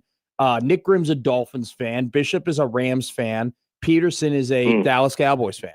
And Connor Happer he's Rob Lowe. He roots for the league. He roots for the Shield. It's one of those things where it's like we all had different teams, so it's awesome. Let's talk about one team though that we all talk about and a lot of people rally around, and I'm guessing very few people hate who are listening to this radio show. It's the Nebraska Corn Huskers. Over under 3.5 commitments by the end of this cycle for Nebraska football in 2027. Over under 3.5 more commitments to come. Okay, 3.5 more. I'll say under. Just under. I'll say maybe 3. I feel good about the 2 right now. It's still going to be close though. I know there's predictions coming in, for guys, and that's part of the fun too. But the Nebraska will have to fight to the end for Khalil Taylor. We have a story on our site right now, and it's a hard decision for him. And I think Nebraska's done a good job to probably make it hard or maybe even become the favorite in that competition. And so that's one who I would probably, at this moment, I'd say, I'll give Nebraska that one, but I think it's going to be a fight to July 6th. Bam Whitfield's another, similarly, that Nebraska, I think, has done a nice job. Addison Williams is just an awesome recruiter. There's no doubt about it. I mean, the way he can put Nebraska toe-to-toe with anybody. I mean, he's done it against Oklahoma. Now they're going against Florida in that one. And you always feel like Nebraska's got a more than fighting chance. So great recruiter. And so those are 2. And then I think there could be another one. Obviously, the Ahmad Hudson thing is just one of those where it's going to be, a waiting game. And, if Nebraska plays a really good season, I've always said, I don't know what Ahmad's relationships are like with all of the LSU players, like the peers he has that are helping recruit him there. But I'd be hard pressed to think they have the advantage there over his relationship with Nebraska's players. So that's the one thing I've always come back to, where if the Huskers play some good ball and, it's looking good and things are arrow up sort of thing, I think that one could go to the wire. I know he just visited LSU and said all the right things about how that visit was pretty good, and so it's one of those where it kind of goes back and forth. But he's one. I don't know if I'd give it to Nebraska there though, but that's why I'd probably say under your number. But that's a good one to put up at 3.5. I think it's interesting too. Like I've said this before, and I was kind of referencing like some offensive line guys that they've taken big shots at that they failed in the past, and I've kind of gone on record to be like, coming in second in some of these big recruitments. Like it was cool with Brandon Baker, and it was cool that Nate Frazier came and visited you, and all that type of stuff. But it's not good enough anymore. I'll actually rescind that statement only for Ahmad Hudson. Like I do think it's quite remarkable they're at where they are with him. How do you agree with that?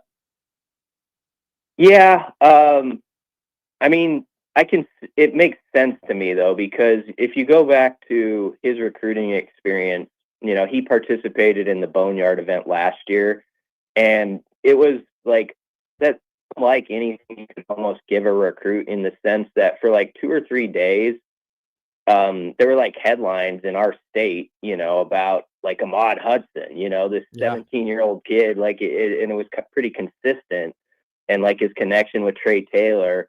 And so that can't help but build up in a guy's mind. Like, man, I know I hear everywhere how I'd be a rock star if I balled out here, but I actually saw it like, to the level it could be if I played well and they got that thing rolling while I was there. And, you never know also, like, this is where recruiting can be tough. Like, sometimes everybody's like, oh, there's sort of this thought, like, if a guy's in state, like, you're automatically supposed to cash in on that. But every guy is different in, like, some guys want to get away, like they're the recruits, like here and everywhere, like they want to try something new. And so obviously he's a Louisiana guy. So, and the Lane Kiffin factor, you kind of like, there's sort of that juice around Lane, with everything, whether it's good or bad, there's juice, and that matters.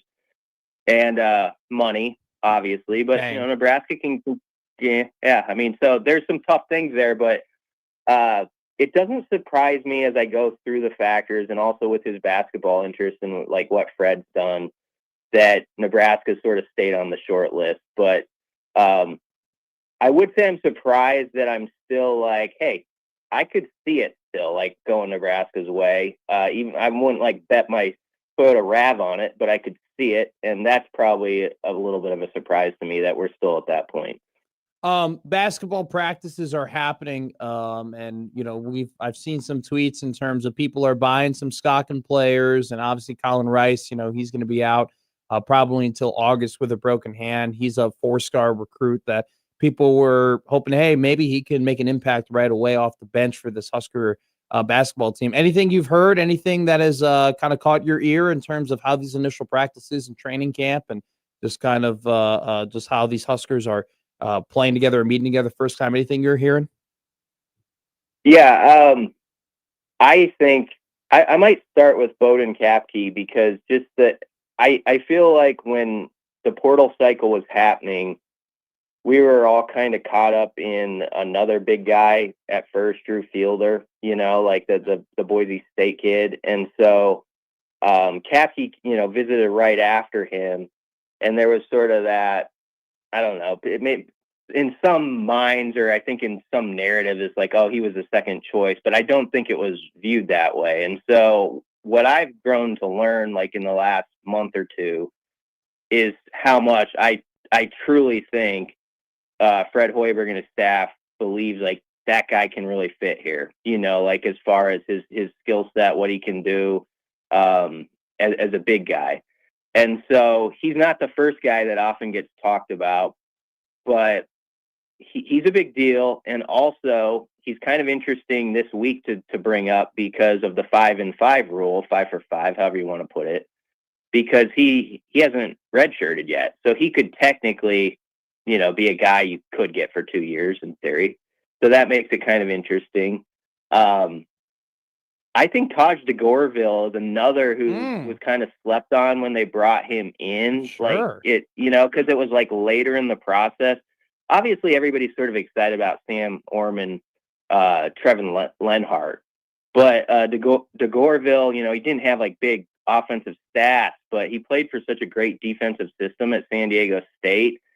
And I just think with his length and everything involved, he's going to be a guy who is going to be really important on the defensive end of the floor. But also, I think he's excited to elevate his offensive game and show he can be a guy who can get to the rim and spray it out to guys. And so he's both him and Kapke. I bring them up to your question as guys who maybe aren't the first ones always mentioned from that portal cycle, but they've kind of grown in interest to me in the last month or so.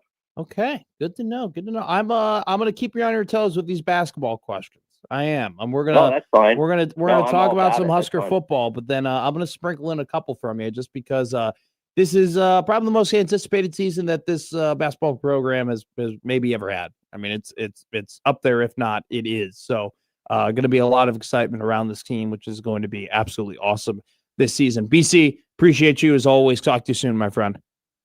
Yeah, thanks, Matt. Brian Christopherson of Huskers 24/7. Real triple threat. College football, the NFL, and college basketball, Mr. BC. Jacob Lanier. Hearing some good things. Hearing some things that I like. Oh. Hearing some things that I like. Okay. Some people that I trust are they're buying stock. So keep it on. I'm not trying to cause no hype for no reason. But these things have happened in terms of like you hear like I don't think it's to the same level. Around this time though, there were 3 different people who were mentioning Braden Frager.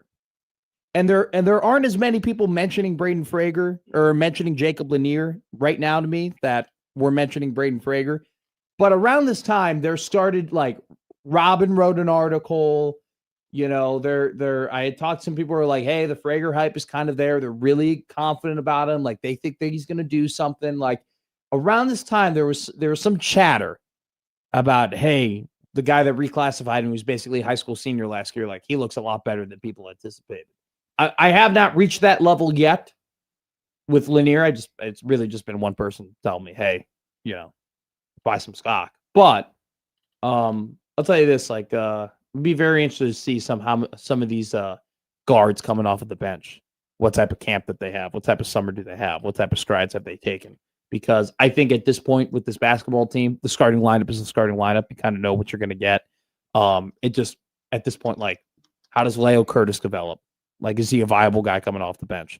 How does the Wilkinson guy that they got from South Dakota State, how does he emerge out of the portal? Will Cooper, that's a guy transfer last year, didn't play, but he's a dude that you've heard some things about in terms of they like how good of a shooter he is. Can he take that next step along with, Connor Essegian? How does he look coming off the bench? There's some very interesting pieces that are on the back half of that rotation that we'll see how they pan out in this kind of process heading into. I mean, we're a very long way from the basketball season, but still. Love college basketball. Let's take a break. I love the odd news with Josh Odd Son. It's coming up next here on the 1620 The Zone Radio Network.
And now we've reached the point in the show where Josh Odson reads the peculiar, the bizarre, the comical, the odd news with Odd Son. Odd news, Odd Son. See what we did there? The odd news with Oddson. The Yankees under Aaron Boone are so unlikable. Is it the Aaron Boone of it all? It's like a top-down thing, or is it a Yankees thing? I think it's everything about it. Yeah. I think it's Boone. I think it's the players. I think it's the players in terms of how they feel they can act under Boone, which I bet for them is great. Like, there's a reason the Yankees have underachieved over the last couple of years, and yet Boone has still had. Well, I mean, they made the World Series, so who am I to say? But there's so many people. Go ahead. Sorry. I want to ask about what they think of. Like, hey, what do you think of the beard policy changing? Hey, what do you think of Jazz Chisholm having a lollipop during the game? Like, I want to ask Roger Maris and Babe Ruth what they think of this. I want to ask Billy Crystal what he thinks of this. Billy Crystal, still alive, by the way. I just want to ask him his thoughts. I didn't like that they removed the beard policy. Can I be real with you? I thought it was cool. I thought it was like, oh, this is the Yankees. This is what they do. It would bother me if I was a Yankee, Sure. But since I don't, I'm like, you know what? What a unique, quirky workplace. Nothing. Josh Odson loves nothing better than a quirky workplace, which actually is false. You just like a workplace. Why aren't we all working? Well, All do your job. Read the odd news. All right. Get me pictures of Spider-Man. There's gonna be lots of pictures of Spider-Man. That movie is coming. A giraffe has escaped. Grab that. A giraffe named Gracie is missing in Texas. Gracie the giraffe? Yes. I don't like that.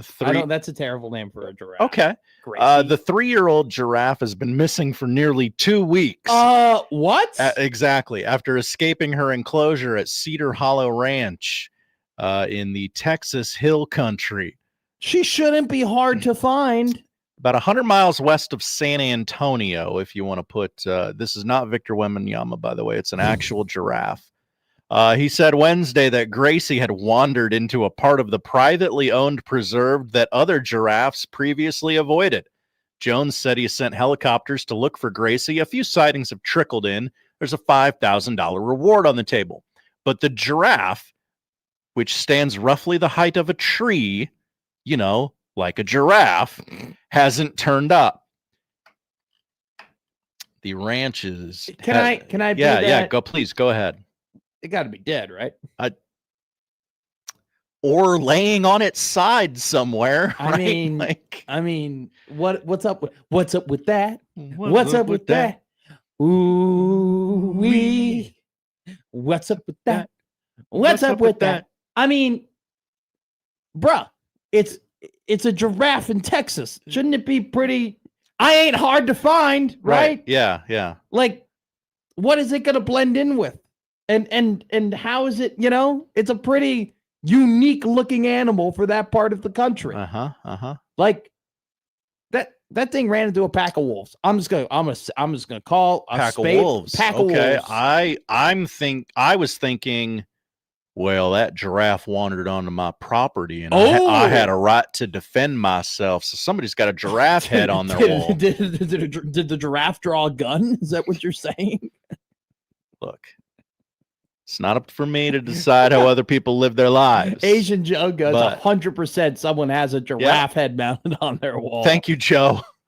You wouldn't believe what came on my property today, Joe. It's on my property. I was sitting there in my stand and, it's turkey season. We were just looking for turkeys. I saw some droppings. I set up shop and all of a sudden a giraffe came. I know, a giraffe. Crazy. Yeah, that thing's dead. I'm sorry.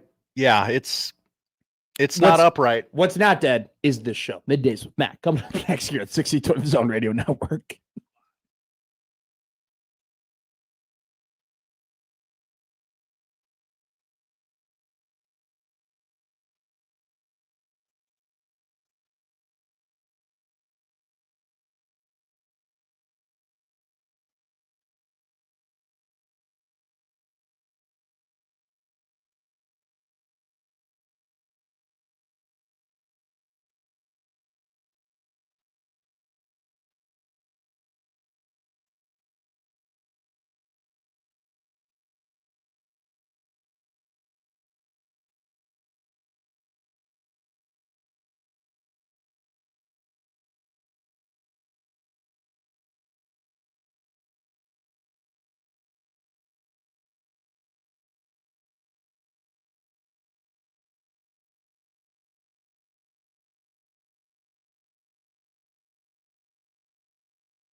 Now back to Middays with Matt on 1620 The Zone.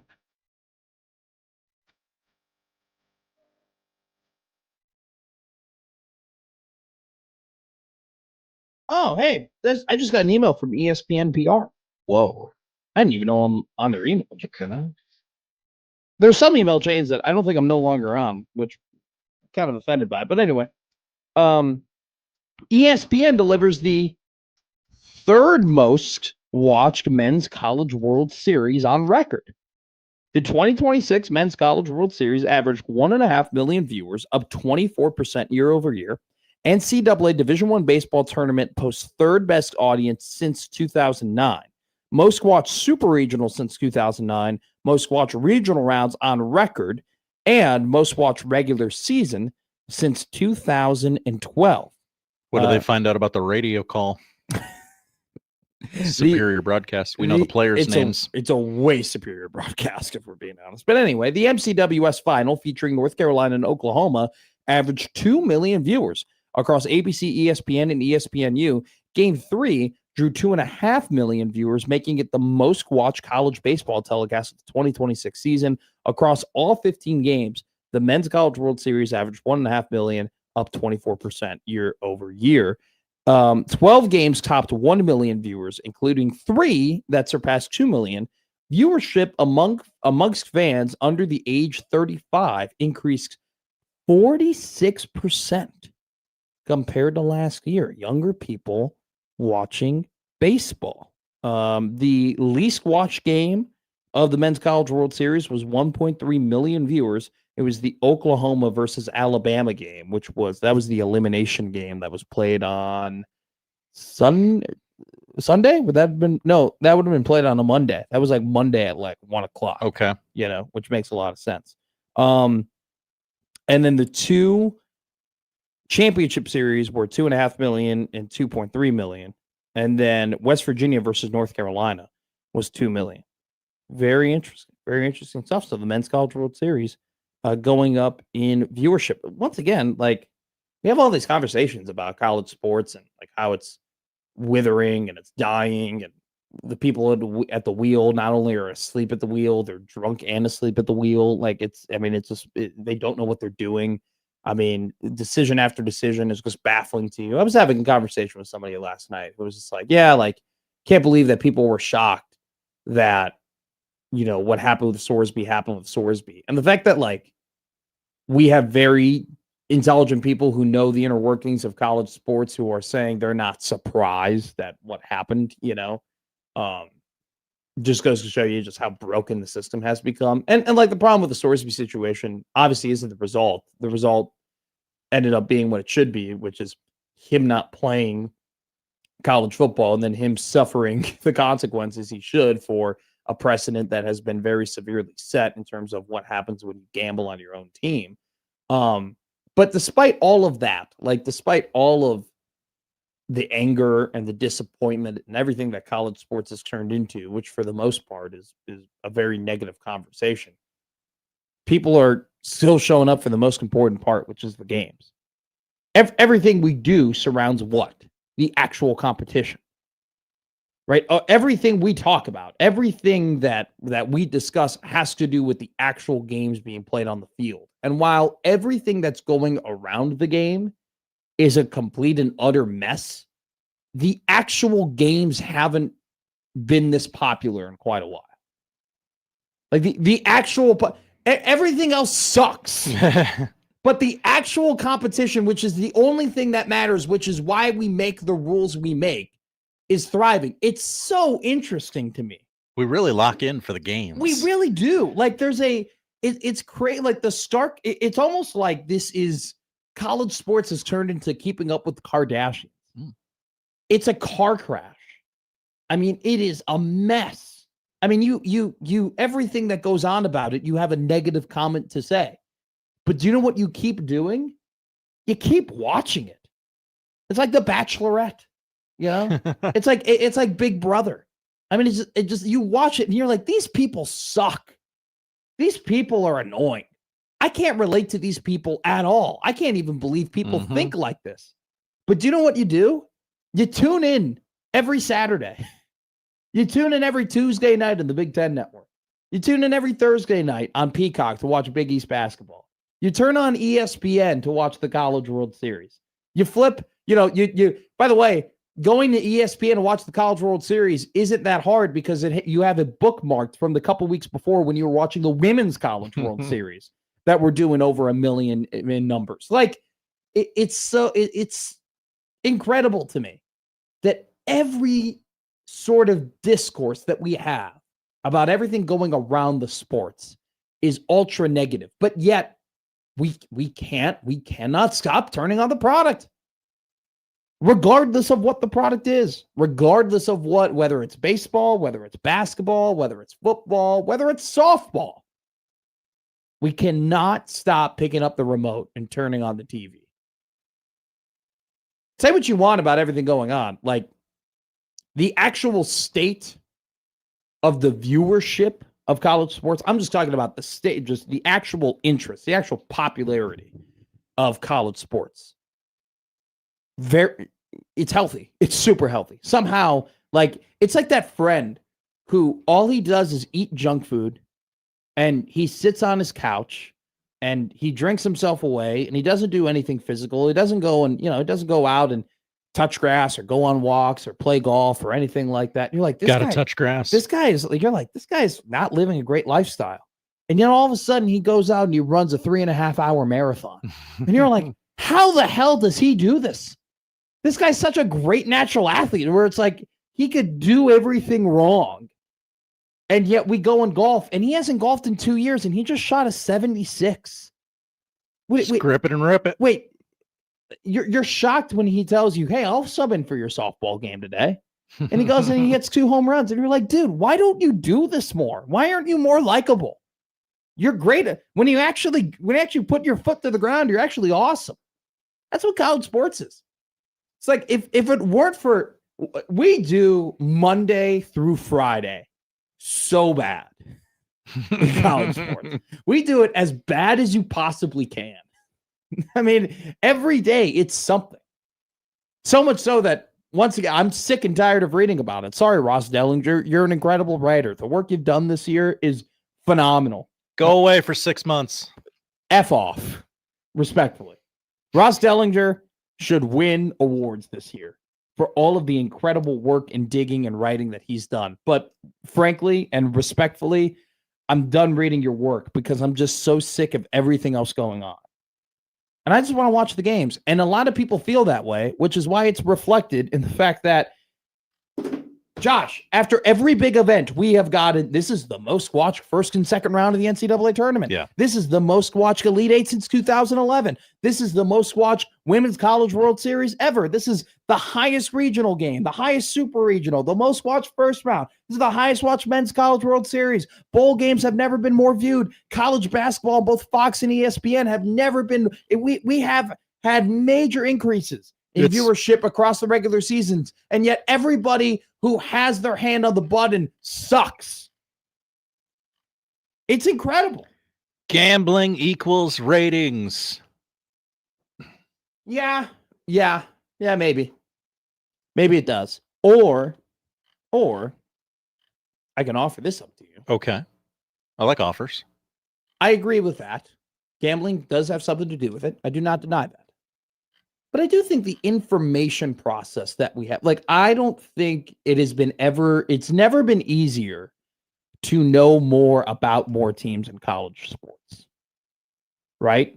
Like, it's very, you want to know about Tennessee basketball, you're one Google search away.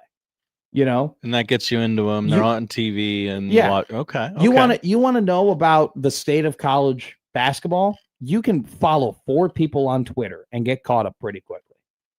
You want to know about any college football team and any of their players. You can look it up right now and do it. I'm not saying that you could do that in the past. You could do that in the past. I just think it's Twitter and it's ESPN and it's Fox and it's just the constant coverage and there's so much info. Look at Husker media right now. Do you know how many different writers and different sources you can go to and different people you can listen to get some sort of information? There are so many different people out there. And that doesn't just exist for Nebraska. It exists for everybody. I mean, depending on how big the college football team is. It's just the access to information, especially because of the fact that ESPN has so much investment in college football. Not only, I'm talking about if you want to look for info, you can look for info. Also, just info just hits you in the face now about how we feel about college. It's unavoidable at times. Seriously, if you're just into sports and you're on Twitter, you're going to find out things that you weren't necessarily looking for, but you find informational. I mean, how many people now know about Milan Momcilovic, who maybe didn't know about that before because we covered that guy incessantly for 10 days about whether or not he was going to go to Louisville or Kentucky, right? I mean, how many, if you're a casual college basketball fan, but you were just reading a couple of articles a couple weeks ago, you know too much about Andrei Stojakovic, because it's just constant convos and constant topics. So it's one of those things where it's like, I think the fact that the forums are so open in terms of having conversation and that there's just so much information about so many people and so many teams, like it's easier for you to be interested when you know more storylines about the sport you're interested in, right? I know about all of the money that Pat Kelsey and Louisville have spent this year. As a college basketball fan, I want to watch Louisville. I want to see what Louisville does. I could probably look up right now and find pretty quickly out when they're going to play and when I could watch it, Like, if you're like, oh, Brian Hodgson, Providence. Let me find out I want to watch Providence. Oh, they're on Peacock. All right, I'll go ahead and watch them. Like, that's part of it. Now, I would say that the access to information and the access to watching these teams does play a part. You're correct. Gambling has done that as well. The fact that it's just so easy, and you're more likely to watch a game that you gamble on, Oh yeah, like, absolutely. There are games that people Ecuador, Germany locked in. Where's our coffee? Where's our hash browns? Seriously, Are you Christopher Walken? Where's What? our hash browns? What do you mean? Hash browns. Hash browns. Hash browns. Hash browns. How am I saying it? Well, I'm confused. Hash browns. Nope, it's not quite right. Hash browns. I will say hash browns the way I want to say it. All right? Okay. I will drop this if you tell me you're not doing like a thing right now. I am doing it. Okay. Hash browns. Hash browns, guys. Come on. That was kidding. Ghost Dog hit it on the head. Cool whip. Cool whip. Cool whip. Cool whip. Why are you doing that? Why are you saying the W like that? What? Like what, Brian? Cool whip. Cool whip. Got to keep the tan up. You're a ghost, Brian. You're haunting this house with your whiteness. That's you. I can't tan. Look. It's really weird for a Latin guy. I am. I'm a little upset about it. I like being Latin. You're gonna walk around the lakes of Wisconsin without a shirt on. You're gonna come back. You're gonna be nice golden brown. Actually, not. This is a text message I sent my mother today. Oh. Could you buy me a couple of things? She says, yes. Text me what you need. I will go now. Can I text her a couple things I need bought for me? And I go, long sleeve white T-shirt, stretchy material. She goes, is this shirt for staying out of the sun? And I go, yes. I don't like to burn. By the way, you're consistent in your messaging. Text message that I got from my father today. Hi, Dad. Mike writes, what food do you want ready for you? When you get to the house tonight, let me know so I can make sure you can have a quick bite before you leave the house. Do you want Malnati's, an Italian beef sandwich, a meatball sandwich, hot dogs from Super Dogs, etc.?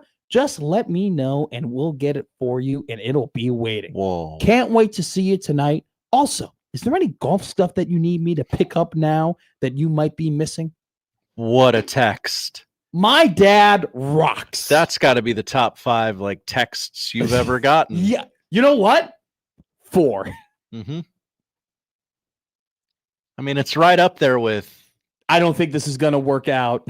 And doors open, baby. Come on in. And what's your address? Yeah. That's like the free beer. What's your favorite text you've ever gotten? The what's your address text. The free one. A cold one. Husker Country Doc goes, are you the baby in the family? Sheesh, bending over backwards for you.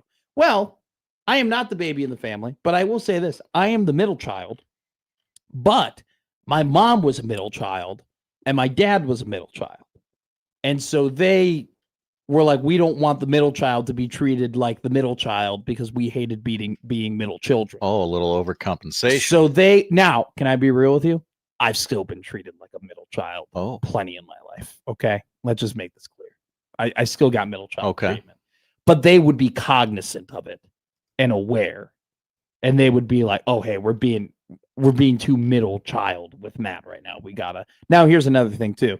I'm the only, self-sustaining, full-time, hardworking member of the family right now. Interesting. Yeah. And you say, oh, Matt's too mean about his brother. Anyway, I'm the one, I'm laying down the work right now, and they are very proud of me. So when the time comes, they are very nice to me. It's one help. By the way, you want to know what my order was? Yes, I do. I go, I'm so excited to see you too. I'd like an Italian beef sandwich from Dear Frank's dipped with fries and a tamale. Dear Frank's and Niles has tamales. And it is they are the most like American grub spot you could ever imagine. Okay. Greasy burgers, awesome hot dogs, hell yeah, gyros, phenomenal Italian beef. They make cheese fries, brats, Polish sausages. Like, dude, grew up going there. I don't know how these gringos have figured it out, but they make a slapping tamale.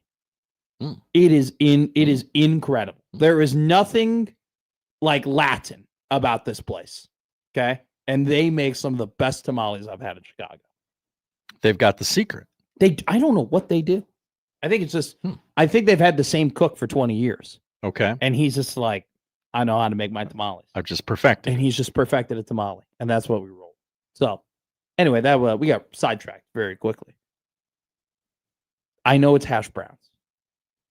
I just thought hash brown.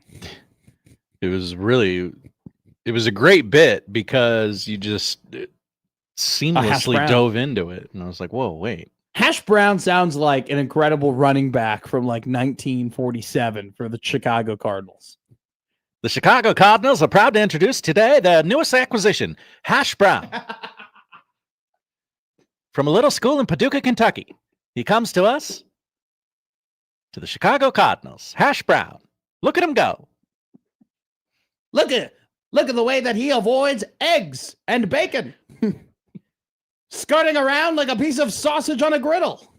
He'll never leave you feeling groggy. It's Hash Brown. It's toasted. Fans came from all across the Illinois area, and some even as far from Indiana, to cheer on the Chicago 11.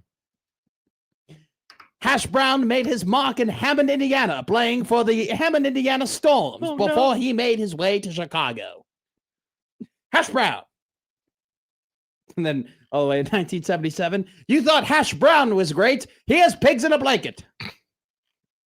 Pigs in a Blanket? That's not a person's name. Oh, my God. The bit has run its course. Let's go to the Prairie Flower Casino text line.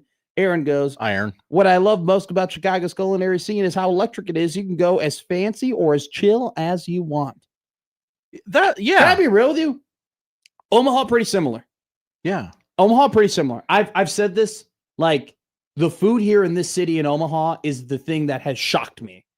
I've been shocked by just how great a food is in Omaha. I did not anticipate that I would have so many great culinary options. And I feel the same way. Like, you want to get fancy, you want to pay a lot for a dinner, you can go to steakhouses, you can go to awesome sushi places, you can go to some pretty fancy ass white tablecloth places and get yourself a good meal. If you want to go grub here, if you want to get down and dirty with it, you want to be eating at a place where they don't have, they have plasticware and they don't even recommend that you use plasticware, and you just want to have a good bite. By the way, I go down like Saddle Creek. So I go down Cumming, and then you kind of take that little like left on Saddle Creek. Got a lot of food trucks around here in Omaha too. Oh, like, yeah. It's like you are not that far away, whether you're going down 72nd and Dodge right over by the Target.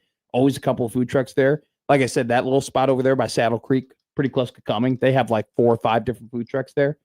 I'm sure if you're on a Facebook group, there are plenty of food trucks that are going in certain places. The food scene here, obviously, Chicago's 3rd largest city in the country. Like, they got more fancy restaurants. But the variation between here and Omaha in terms of if you want, like, just good old-fashioned, nothing too fancy, solid, like, really, really good food, you can do that. If you want to take your wife out to a great place, you can go to Jacobsen 2 times in 4 days.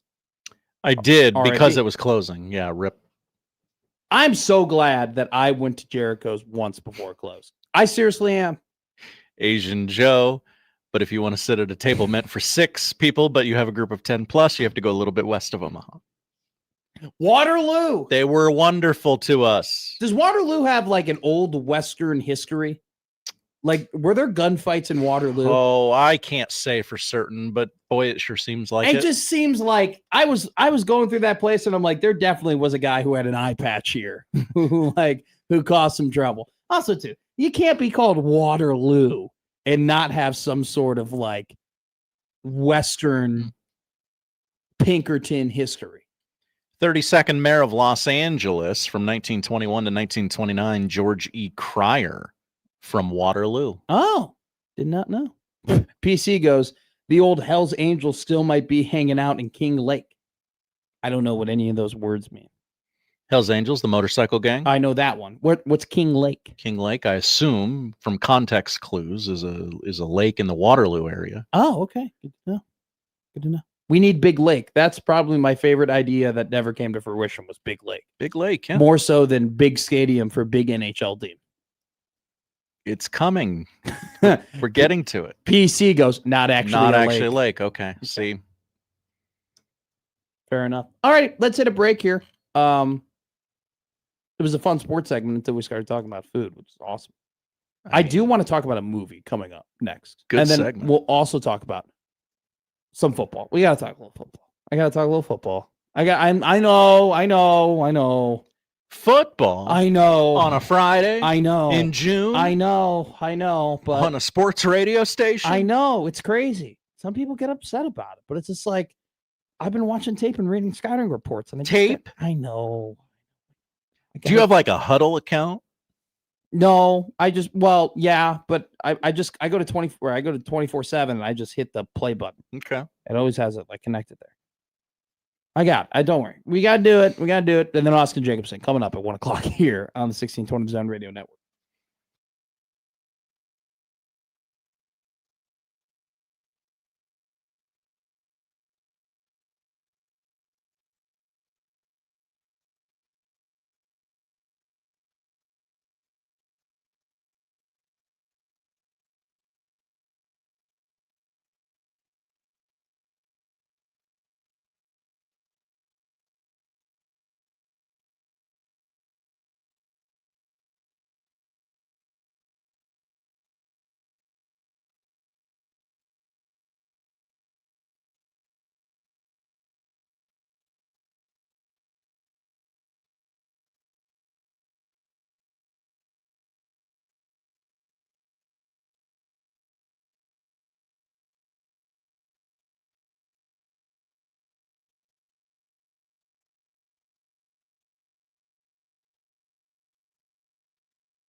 Now, back to Middays with Matt on 1620 The Zone.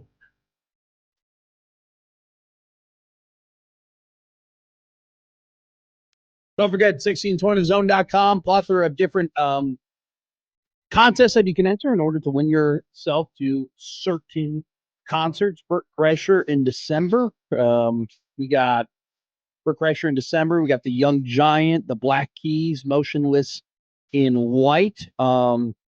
Is it Stapleton coming to Lincoln in October? I think it might be Stapleton coming to Lincoln. Yeah, it's Chris Stapleton coming to Lincoln in October. We have a bunch of different contests that you can enter in. Young Giant as well, Chris. And then, I mentioned all of them. So go ahead, 1620zone.com, and you can find your way into those great contests happening in and around the metro. Also, a couple of them in Lincoln. Something came across my Twitter yesterday.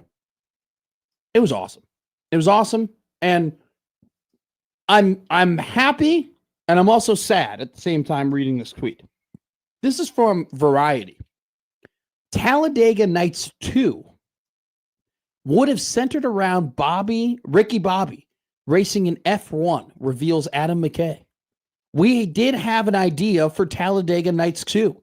It was that Ricky Bobby was going to hook up with an F1 team, and he was going to race in Denmark or in the Netherlands and feel like he's in a communist country because they have nationalized health care, McKay said. So along with struggling with how fast those F1 cars go, he would have clash with the far left-leaning Europe compared to America. That sounds like one of the best plots of a comedy movie in the 2000/2010s. It definitely would have worked. Oh my God. The amount of quotable material that would have come from Will Ferrell in Europe would have been insane. Now, here's why I'm happy, though. And it's the same reason I was happy when Variety also released an article that said, Ratatouille sequel shot down by director Brad Bird despite Pixar's interest. He said to the studio, we told that story. Here's a Matt McMaster movie take. It's okay to not have a sequel. It's totally okay. Now, let me push back on this Ratatouille thing because a lot of people are like you where they're celebrating. I don't know who has, I'm guessing Disney and Pixar have the rights to Ratatouille, and they just asked the director if he'd make another one because he made the first one. If they want another one to be made, they will make another one. Someone will say yes to that job. This does not mean there will not be a second Ratatouille film. How are you saying it? Hash brown? Hash brown? Ratatouille? It's Ratatouille. Ratatouille. Ratatouille? Why do you say, no. I say mariachi. You don't go ratatouille. Ratatouille. No. Ooh, hey-oh. That was a nice little roll R there. I can roll my R's. I don't like to flex it all the time. Ratatouille and hash brown. Okay. Ratatouille. We both, there you go. Hash brown. Nope. Now uh-oh. You worked yourself into a shoot, I've brother. worked myself into a shoot. Hash brown. Hash brown. Hash brown. Hash brown. Hash brown. I think you're there, but the word now it's ruined. It doesn't, yeah. Now it's ruined. It doesn't exist. It's a fugazi. It's a whizzy. It's a woozy. It's fairy dust. It's not even. It doesn't even effing exist, Josh Hodson. We just eat hash browns. Let's talk about the Nebraska Cornhuskers. The Nebraska Cornhuskers. The Cornhuskers. 3 players that are going under the radar. So these aren't necessarily like 3 players that no one is talking about. I think these are just, it's more so like 3 players that I think are going to have a bigger impact than maybe we're giving off. And 3 players that I think that could make a massive impact if they end up living up to their expectation. 2 of them I feel pretty good about. One of them is more like Matt just loves this guy. And Matt wants to see this guy play. And we'll see.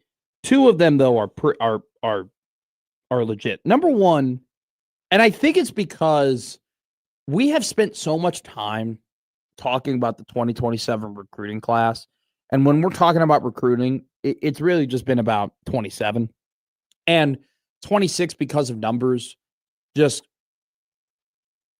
kind of like no one really cared. Like they only had 13, 14 different recruits come in. I mean, they were pretty poorly ranked. And it really just boiled down to two things. Number one, they saw an opportunity to put a lot, like to get ahead of the 27 recruiting cycle and get in on some of these bigger guys and take some pretty massive swings, which they've hit home runs on, in particular Trey Taylor, but also like guys like Amir Brown and Corey Hadley and the likes.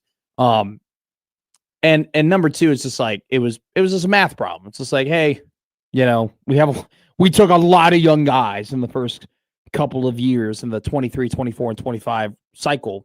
Nebraska just could not, like literally from a numbers perspective, could not put a lot in the 26 class. So some of those guys kind of went under the radar, and we didn't necessarily get hyped up enough for him. And one guy who I think qualifies for this, because not only was he a part of a 26 recruiting class that wasn't highly touted and wasn't really talked about all that much, he committed super late. Like he was one of the last remaining blue chip prospects on the board.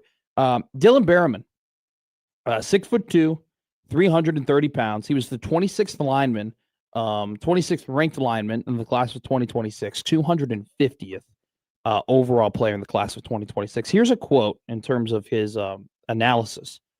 This is written by 24/7. Bona fide SEC style interior defensive line body. Watch a little bit of his tape. Powerful guy. Really, just a strong D lineman. And I was talking to somebody about the defensive line, what their alignments are going to look like, where guys might line up in a 4-2-5. And this guy would know, he mentioned Berriman immediately. And I that kind of struck me. I was like, whoa, okay, here's a guy, here's a 4-star recruit. Now here's a guy, 4-star recruit, came in pretty late, not a super highly touted class. And, if you want to just go off the football, he's super talented. If you want to read the dirt sheets, the Texas Longhorns aren't very happy, or at least the Texas Longhorn fans aren't very happy about him because he decommitted from Texas and then committed to Nebraska. And, some would, and this is just, message board stuff, and half this stuff is crap anyway, but it's just like one of those things where he was on the board for a while and there were teams competing and all that type of stuff. And he's just a guy who can make an instant impact immediately. Just his body, his size, his power. He moves well for a guy who's 330 pounds. I think the scouting report is spot on. I mean, 6'2", 330, the way that he kind of operates within the D line. He's a guy that you go, yeah, that's an SEC prospect. And there's a reason why there were plenty of SEC teams that initially, before he decommitted from Texas, were interested in acquiring his services. I think that he's just a guy who goes under the radar because we don't really talk about the 26 class all that much, because 27 is really like where you're making your bread and butter and what everybody wants to discuss. And he committed very late in the process. But in terms of now you have a 4-down, you got a 4-down lineman front, 4-down front.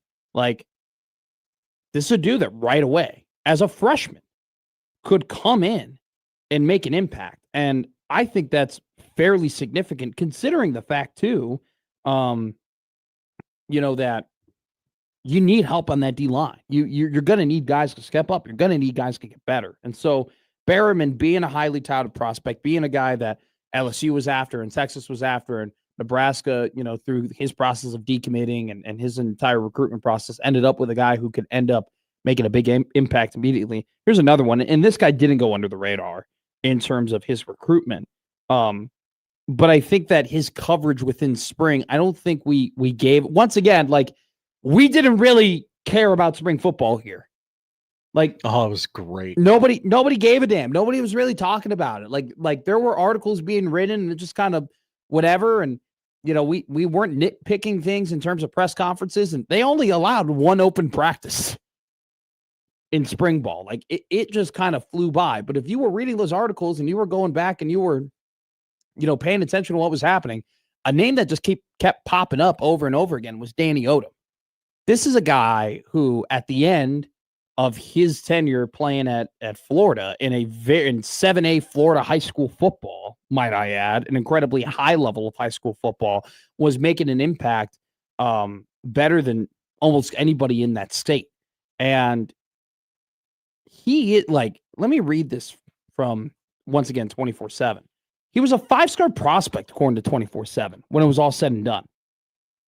Do we even talk about that, by the way? Do we even discuss that? Like, seriously. Guy was the number 17th ranked prospect according to 24/7 at the end of the 2026 recruiting class. I mean, we felt like we threw more ticker tape parades for when they got Williams Winery after 1 year at Missouri because he was a former 5-star guy. Like, I feel like that just kind of came and went. And as a freshman, he is a dude who's going to be battling for a starting cornerback spot. And here's a quote from, once again, 24/7. He is a potential difference maker for any type of college football playoff contender. He's 6 foot, 175 pounds. He's long. He's quick. He's a ball hawk. He can go up. He can get it. He's aggressive. He sees the field well. Like, he does, like, watching his tape, he does so many things right. And you know, keeps his eyes in the backfield. And at times, like, you know, one of his flaws, according to these scouting reports, is like sometimes get caught in the backfield. But I just watching him, I think just not only does he have the body, he uses his body.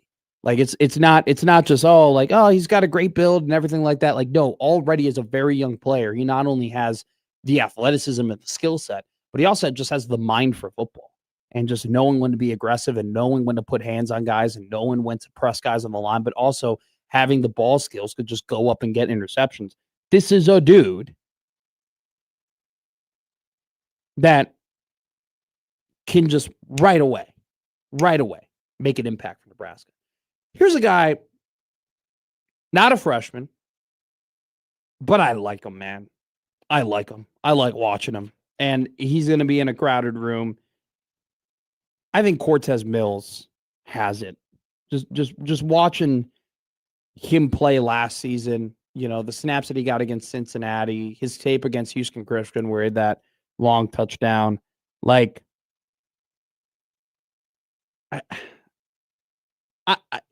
he had 147 yards and 9 receptions. 100 of those yards came against HCU. But when I watch him play, I just see a guy super quick, can turn in and out of cuts, super smooth on his routes, can explode, has great quickness, 6 foot, 185 pounds. You know, he kind of matches up a little bit in terms of, like, Quinn Clark gets a ton of buzz because Quinn is just bigger than all those guys. And he's just linkier than all those. And he's great. Quinn's going to be a really good wide receiver. But he's a different archetype. He's a different mold. Mills is more closely related to the Gilmers and closely related to the Barneys compared to just how different a guy like Quinn Clark looks. I watch Mills play and I go, this is what it looks like. This is what a high caliber wide receiver can be. He just didn't get a lot of opportunities last year. And I mentioned this before. I mean, almost all of his snaps that he took last year were when they were throwing passes. And, you know, a big mantra of what they were trying to do last season in response to how piss poor the blocking was the year before was they were really going with a no block, no rock mindset from the wide receiver room. And so, you know, maybe his snaps can communicate to you like what they thought about him when it came to blocking in the run game. But still, this is a guy in his limited opportunities that you just saw play, and he just popped to me. He was just one of those guys where he just pops. And, you know, sometimes guys pop and they don't take the next step that you think they should. And that's happened plenty on this team over the last couple of years, even dating back to the Matt Rule era. But I watch a guy like Cortez Mills, and he just pops to me. I just watch him and I go, that's it. That's good. That could be it. That could be the difference maker. And he was a 4-star wide receiver out of Florida for a reason. You know, it's not like this guy was a hidden gem coming out of Wyoming, you know, and they just ran into him and they're trying to, no, like this is a guy where a lot of high quality teams were after him. Nebraska was able to get his services. And I think that it's going to be hard for him to get more opportunities, which is why, you know, spring was important for him and the summer is going to be important for him and fall camp will be important for him. But when you just look at the very limited tape that you have on him in terms of in games, you go, okay, I could see this turning into something more. And these are kind of three guys in Berryman, Odom, and Mills, where it's like, are they necessarily going to be your top dogs this year? Maybe, maybe not.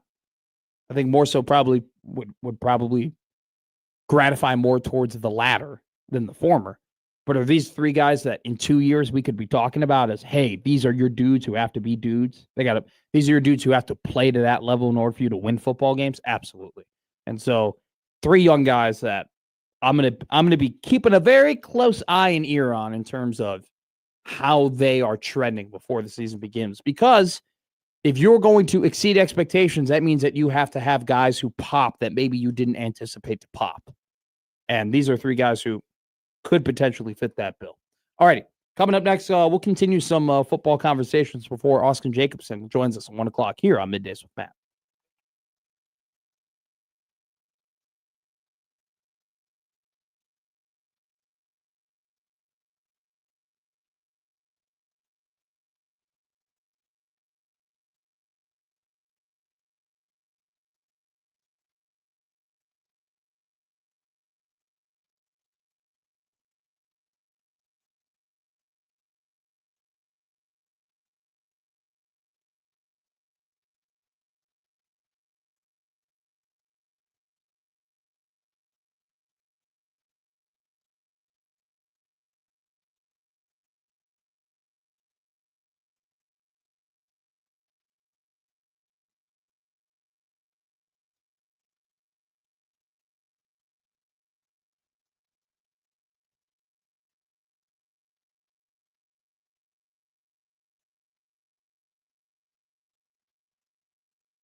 Now back to Middays with Matt on 1620 The Zone.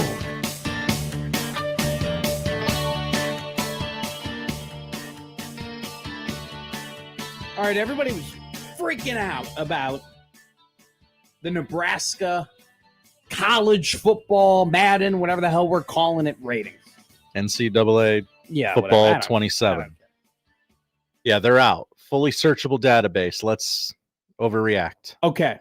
So we were all like, Nebraska's a top 25 team. Oh my God. They're a top 25. Holy crap. Who said this? Well, they were the 24th ranked team in the NCAA ratings. Did you not know about Nebraska? this? Did you hear it? Did you see this? Could you hear this? They are the 24th highest rated team. What? I know, right? Okay. That's great. Yeah. Doesn't feel real, but it's great. Doesn't. No, it's great. No, but hey, Josh, shut up. They're listening. They're listening, Josh. Okay? It's great. It's awesome. They totally should be that, right? I can't wait to post to the scrolls about how amazing this is. The number one overall rated player in Madden this year is NCAA college football. Okay, who cares? I'm going to call it what I want to call it. It's a hash brown, all right? All right. And you can call it ratatouille. Tomato, tomato, potato, potato. It's the same thing. Let's call the whole thing off. Who's the highest rated player in college football EA Sports 27? Gotta be Arch, right? No, not even close. Jeremiah Smith, 99 overall. Sure. He's the only 99 overall player this year. Under him is 97, Carter Smith, the offensive tackle from Indiana, and then Leonard Moore, stud. By the way, he's a corner for Notre Dame. Notre Dame corners, like, you go through the history of what they've been pumping out over there, it's impressive. Like, they have gotten that defensive back. I mean, even dating back to their safeties, too. We've had some really good players in the secondary of Notre Dame over the last couple of years. The highest rated player for Nebraska in EA College Football 27 is none other than Justin Evans, the center. 91 overall. He is rated the same rating as Arch Manning. Arch Manning and Justin Evans, the same player, some people are saying.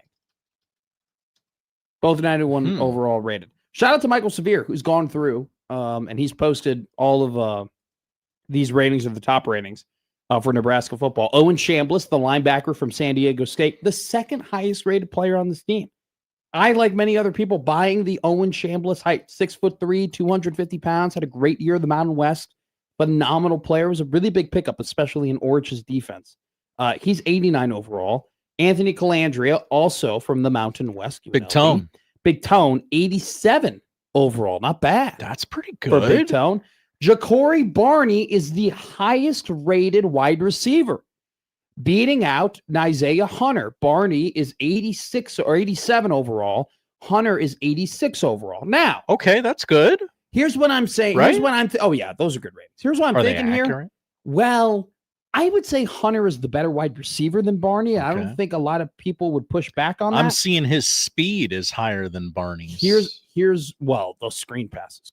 Goodness. I mean, that became the identity of the offense at one point. It's just like, let's throw a screen to Isaiah Hunter.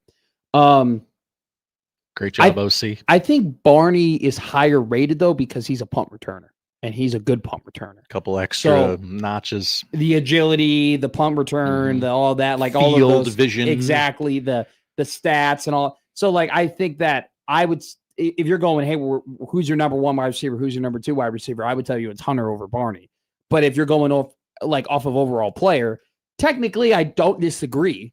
Barney affects a whole other phase of the game, including the fact that he is a very effective wide receiver. So then putting Barney over Hunter in rating, I actually agree with. I would say Hunter, better wide receiver. Barney, though, impacts the game in a bigger way because he was great in special teams last year when he wasn't banged up and when he's bad at kick return. I wouldn't say bad. He's not very good at it. I liked Kenneth Williams a lot better returning kicks, which I think is going to be a sneaky loss for this team after he transferred. Real quick, one rating I do disagree with before we hit a break and get to Austin Jacobsen at 1 o'clock. Andrew Marshall's an 84. I think that's entirely too low. I think that I would put him in the 87, 88 range, especially if you're going off of like what you're projecting him to be. He's going to be their number one corner this year. He's got a potential to make an all Big Ten team.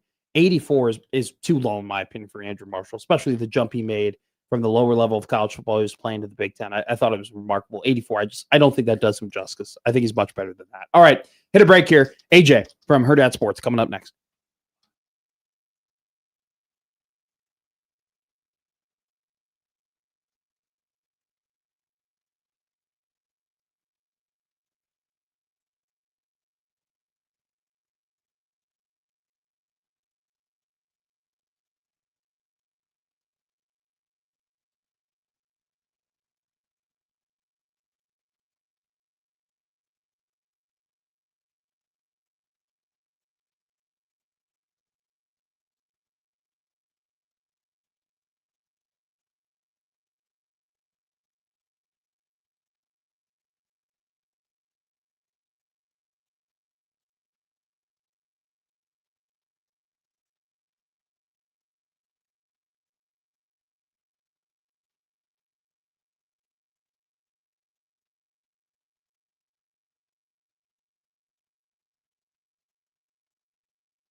Now back to Middays with Matt on 1620 The Soul.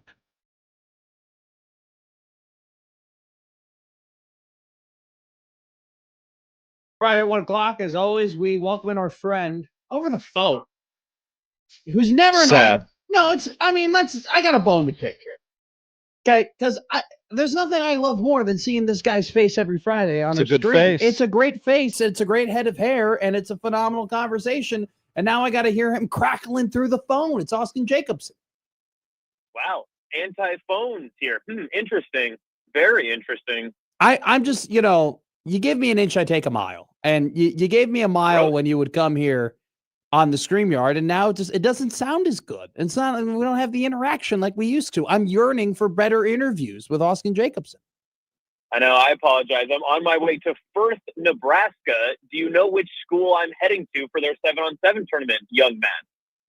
Okay, first off, you're 5 years older than me. Secondly, okay, of course not. No. Oh, okay. All right. This would be Norris High School. Okay, I should. You know what? I should know that. Boastingers. I should know that. Yeah. I should know that. That was a bad one. Cale Fountain. Lots of great athletes out of the Titans.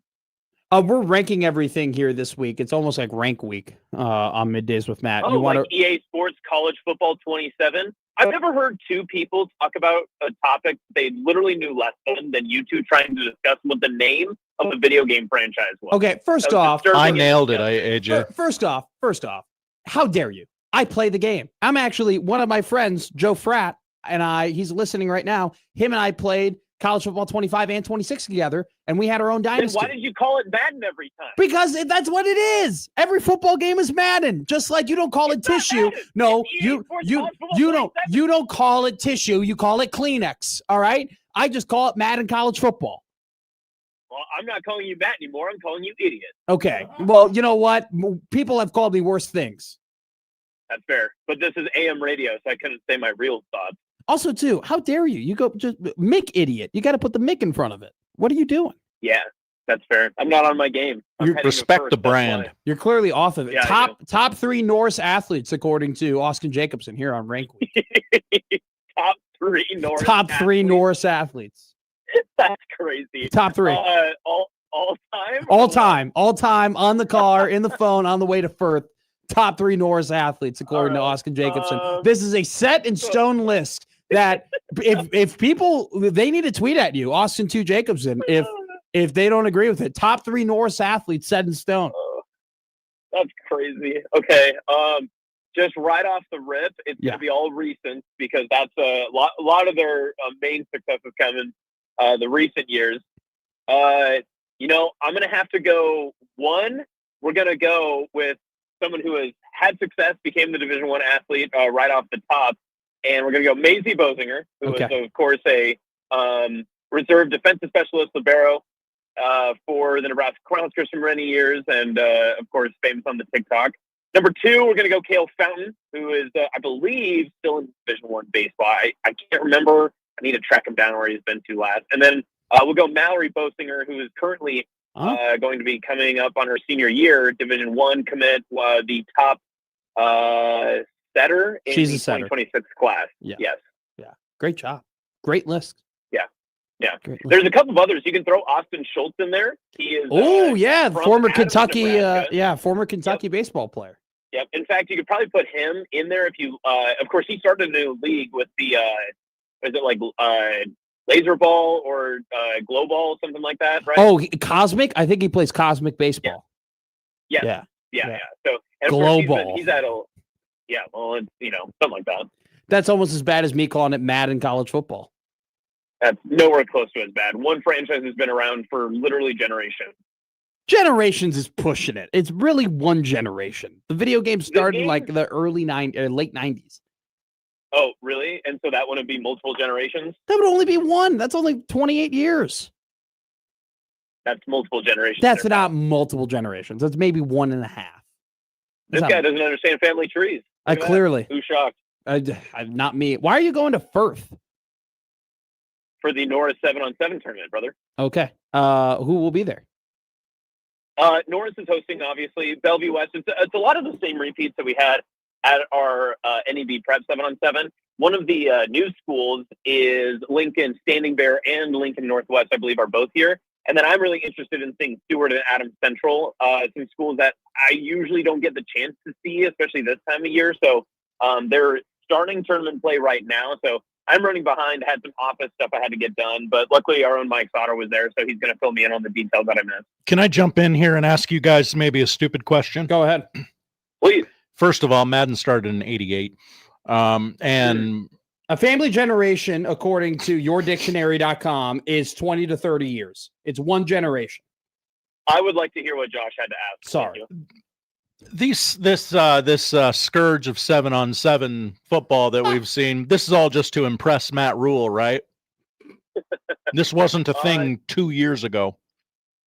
It wasn't as public of a thing. I can agree and disagree with your, with your standing there, Josh.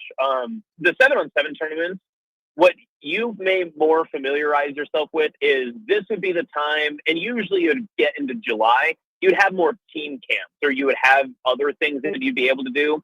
I think it's the NSA bylaws. I could be wrong. It could be NFHS or just whatever general standing there is.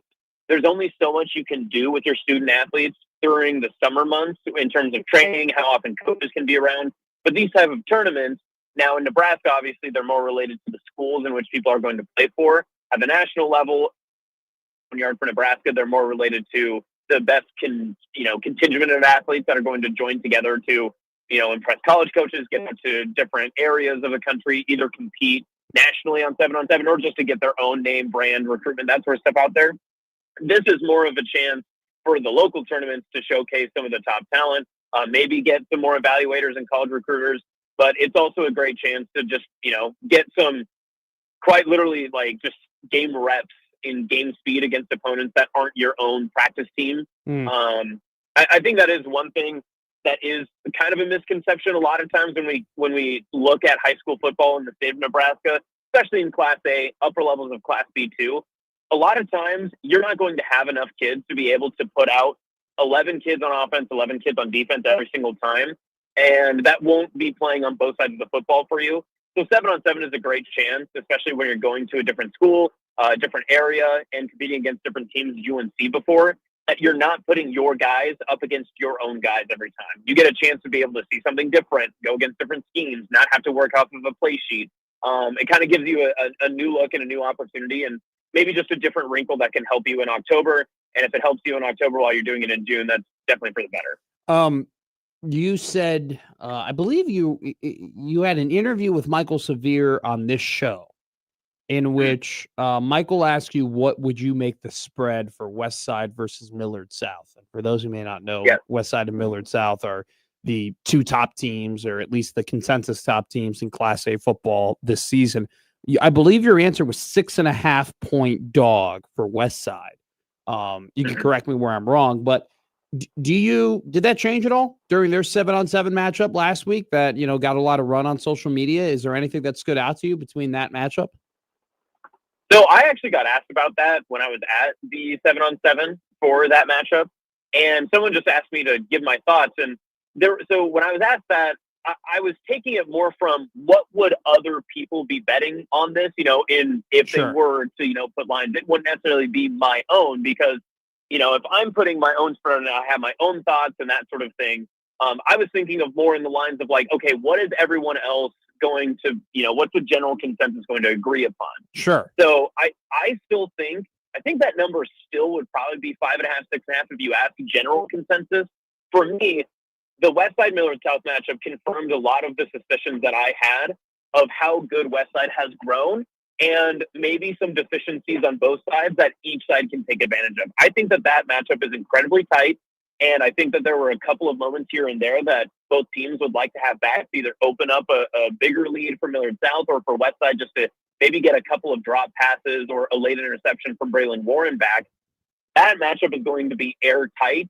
And I think a lot of what we saw in the 7-on-7 confirmed that to me, but it also confirms another thought to me too, that there's a huge aspect of that game in week 9 that we won't see until we get into October. And it's how strong the interior of that offensive and defensive line will be for West Side comparative to what Millard South lost and graduated from a year ago.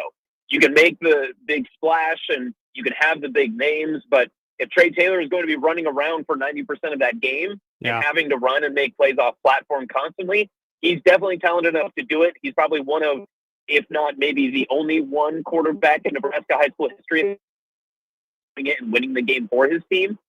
But if he has to do the entirety of the game, you might feel a lot better about Westside's chances if they have that to their advantage going into October. Millard North, are they more than a plucky underdog? I think so. Honestly, I think that was actually one of the bigger surprises coming out of the 7-on-7s last week. I was hesitant to figure out who to put into that number 3 spot in Class A. I have yet to see Creighton Prep. Their style of football does not necessarily translate directly to 7-on-7. So No, that can easily change. yeah, But they're not. I don't as think of of 7-on-7 with Creighton Prep. You're totally right. No, but as of right now, I feel very confident that if you're saying the best athletes, who has improved dramatically in my own mind, and which teams are getting better the more that I see them, Millard North is a solid 3. And I do think that there are some opportunities because Millard North and Westside competed against each other, I believe, in the semifinals, and they did so without Torrey Pittman and Akili Moody as well. So that was another big loss for them. So they're out 2 of their top athletes. I think they actually have 2 quarterbacks that really impressed me as well. So the Mustangs have kind of a bevy of choices. There's, I wouldn't say non-zero chance, but that week 1 matchup between Millard North and Millard South, if some things from Millard South are a little bit shaky and Millard North comes out really strong, that game is very interesting to me. I'm not going to say that it's going to be, I'm putting anyone on upset alert or anything like that, but I do think it could raise a few eyebrows for both sides if Millard North comes out extremely prepared and Millard South is not ready for that level of athleticism that Millard North upgraded to. Ratatouille 2, in or out? Ratatouille? It's Ratatouille. I am for Rat-Tui. I think it's not Tui. That's what they would call the sequel. It's what they would call it. That's so dumb. I hate that. It's the same thing with like the Too Fast, Too Furious. I hate all that stuff. No, you did not just disparage Paul Walker like that. How dare you? Wow. He's not here to defend himself. I'm disparaging Paul Walker. I'm just disparaging him. I'm not disparaging all I'm disparaging is the title of the movie, not the actual movie. Dead. The man is dead, man. You don't have to tell me that. It was a very sad day in my household. My dad was taken aback by it. Wow. He was a big and Paul also Walker. one of the more iconic lines in movie history. Forget about it, cuh. Ratatouille 2. Are you in or out? I am in on Ratatouille. You're in? I'm out. 2 rats, 2 Turi. No, I don't need Ratatouille Tokyo Drift. I don't. All right. I don't. It takes place in a sushi kitchen. No, absolutely not. That's actually just Cars 2. Yeah. He's low key. That's a good reference. I would do a Ratatouille though if Remy robs a bank in Brazil. I would do that. I would do Ratatouille that had nothing to do with food. Yeah. I do Fast 5 is where everything peaks. So if we just get to the 5th installment of the Ratatouille franchise, we're talking numbies. We are talking numbies. What pro wrestler would you put in Ratatouille 5? What pro wrestler? Yeah, they always had a pro wrestler. This is what Fast and Furious did. For the last 5 movies, they would have a bad guy, and he would be the bad guy, and he would be this unstoppable force. And then they would beat him. And then the next movie, he would be a villain, or he would come and help them, and then fight another villain, right? And then they would add a pro wrestler. So they did it where you had The Rock, and then The Rock became a good guy. Then they did it where they had John Cena, then John Cena became a good guy, and then Dave Bautista was a bad guy. They just keep doing it. And they add rappers. They love adding rappers too. What if for 2 Rat 2 Tui, they do Brock Lesnar and he's just eating all of his raw red meat? That could be sick. Definitely not problematic to put Brock Lesnar in a children's movie. Why? What has he done? Have you not? He's a little controversial. Right. Oh, really? Yeah. Can you explain to the audience who doesn't know? He maybe took some liberties with some people. Yeah. Thank you, Josh Odson. Wow. This is why Odson's here You're to right. get me out of things. I know. But I think it would be funny if you had him voice like a Liver King style character. That would be great. That would be And Remy shows him you have to cook the meat. Yeah, this would actually be a great plot for Ratatouille. Remy gets mad at fad diets, you know? Like Remy gets pissed that he has to make an Impossible Burger, and he gets really upset that he needs now like a wholesome grains, you know, part of his menu. Wow, I'm shocked that another midday show on 1620 The Zone has come up with a fake movie plot and a sequel at that. I'm rewriting Cars 2. Have you heard about this? Oh, wow. This is very exciting for you. I'm very Are you happy. going to be going to the Cars 2 re-release in September? Are you going to come with Tim Verghese and I? Cars 1 is being No. re-released. Sorry, Cars 1 Yeah. re-release in September. Yeah, You're going to Cars come? 1, I will be there. Cars 2, you would never catch me within a country mile of that thing. Are you going to be there though? You want to go with Tim and I, the Super Secret Society of Young Broadcasters? Yeah, did you do the Secret Society meetup on Thursday? Were you invited to that? I was invited to and I did go to the Super Secret Society meetup yesterday. I thought about texting you, and I was like, I'm debating on sneaking out of the house tonight and going, but I should have messaged you. You should have texted me. I did show up late because I took a nap and I slept way past when I was supposed to wake up. But I did go. That's fair. It was a good bar. You should have come. I know. I've been there before. I considered going, and I was going to text you, but then the same thing happened to me. Not the nap thing. That's ridiculous. Who naps until 9 p.m.? That's insane. I got back at 7 o'clock after doing a lot of chores. I had to go to the zoo, and I had to buy gifts for people. And I came back. Because everyone goes, yes, my chores involve the Henry Dorley Zoo. Yeah, I'm meeting my niece tomorrow. I had to buy her a bunch of penguins. Yeah, he's going back home. So Yeah. everybody's like, well, I guess if you're coming home, bring me something from the zoo. The zoo. Seriously. Wow. I mean, I am The a one member. thing I know about Omaha. I am a zoo member. I know, right? Oh, I'm an Good Omaha. thing you have that Omaha hoodie on. That way they'll know where to send you back. Yeah, you were getting all upset, like, you know, making jokes about I'm representing the Mavs. Go Mavs! Their hockey schedule released yesterday. Do you want to go to a game? As one of their in-game hosts, I will be at some. Oh, I didn't know. How embarrassing of me not to know. It shows how many Maverick hockey games you're going to. I went to one, and they got their I saw butts Josh whooped. Odson at some of those games. That's right. You want to go to Madison with me to the Kohl Center to see them take on the Badgers? You want to make that road trip with me? I do not. I'll be busy that day. We can do pitchers and pies at a deep dish place. Do you like deep dish? I'm planning on making some mini cast iron deep dishes this weekend. You have any recommendations for me? What? Wait, sorry. Real quick, say that again.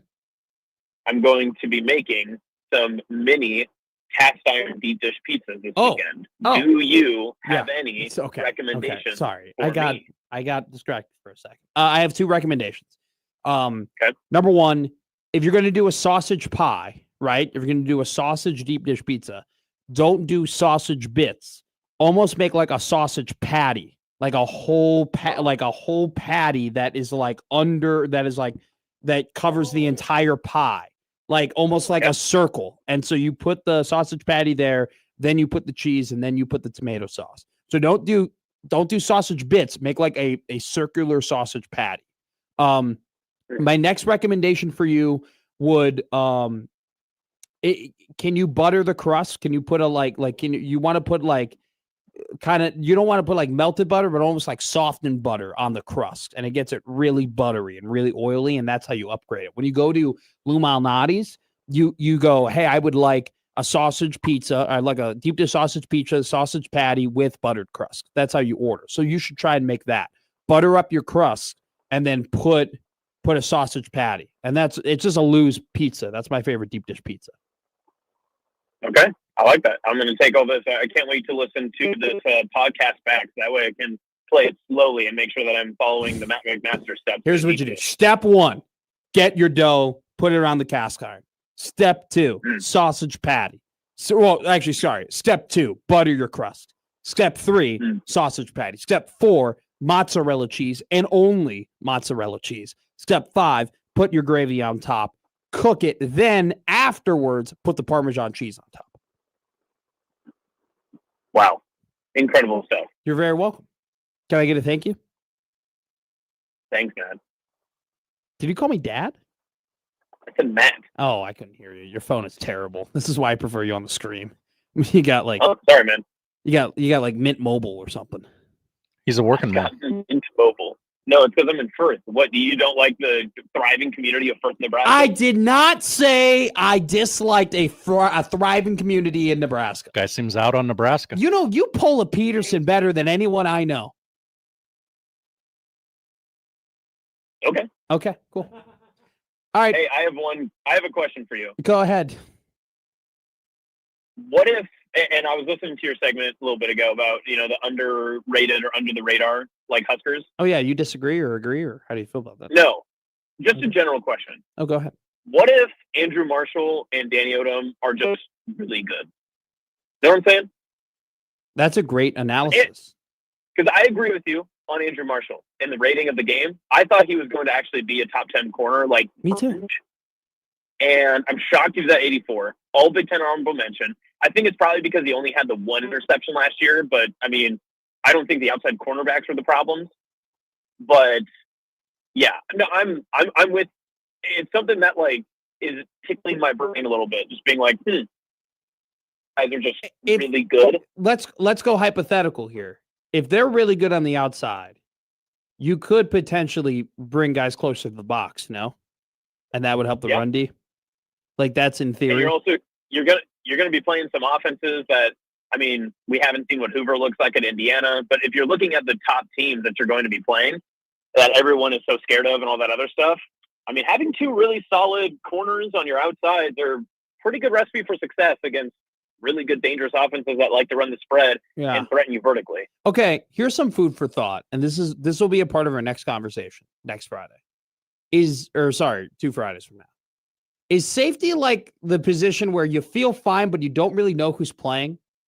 Like I feel fine about who's going to be at safety. I don't know what the combo is going to be, but whatever the combo is, I feel okay about. Like I feel good about it. I just don't know what that combo is. Is it McDougal and Kahn? Is it McDougal and Caleb Benning? Is it Benning and Kahn? Is it Guthrie? Like you know what I'm saying? Like I don't really know what the grouping is, but I feel fine about it, whatever it might be. Yeah, I think I hear what you're saying. But Kahn might be a nickel, so like that's the thing too. I might push more at interior defensive linemen, and I think the reason we don't think that is because we know those names much more than we know the safeties right now. Right? Great point. Like great point. We'd make that argument because it's like, oh, well, who's coming back? It's, we got RVP. Yeah. You got, you mentioned Berryman. You mentioned like a couple of those other guys. Obviously, Keona Davis is like a loss, but I think your interior defensive lineman might be more critical in that sense. I mean, I'm not going to pretend like I've like broken this down completely, but I do. I mean, safeties would probably be the one that a general consensus would point at and just be like, who are the names I don't know? And they'd probably agree with you. Yeah, it's just. I still feel like here's the difference though, Austin, and I'm glad you brought up the interior D line. Like, you're right. It's kind of the same principle where it's like you don't know fully the combinations in the alignment, right? Like who's going to shade, who's going to be the 3 technique, who's going to be the 5, who's going to be the 7, right? But like, even when I do know, I don't know how great I'm going to feel. I don't really know what the combo might be in the backfield in terms of the safeties, but whatever it is, I'm going to be comfortable with it. Like, I think that's the difference. I don't know if I'm comfortable with up front, but I'm very comfortable with the back end, even though it could be a combination of multiple guys who are back there. And I think that's a testament to their depth. Yeah. I think the other thing that I would push on that just a little bit more too is I trust the new coaching on the interior defensive line more than where they were a year ago. And that's probably where I would feel more confident in that. Because it's like more of like, who's the best fit there is probably the bigger question. But yeah, I think everything you're saying about the safety is like, it does make sense. And, I like the consistency with Addison Williams back there. You get another year as like the coaching back there. But if you're talking like maybe who's taking that bigger leap and who could be like more of a game changer, game wrecker, like I think you look at the interior defensive line and you say, okay, well, they made the changes they need to, and they have names that are coming back. It's just finding which are the right guys who are going to fit and which guys are making that leap is maybe more the question mark. floor ceiling for this defense will be incredible. Like it'll be a range. It'll be a pretty big range. Yeah. I'm probably leaning more towards ceiling than floor, if I'm being honest.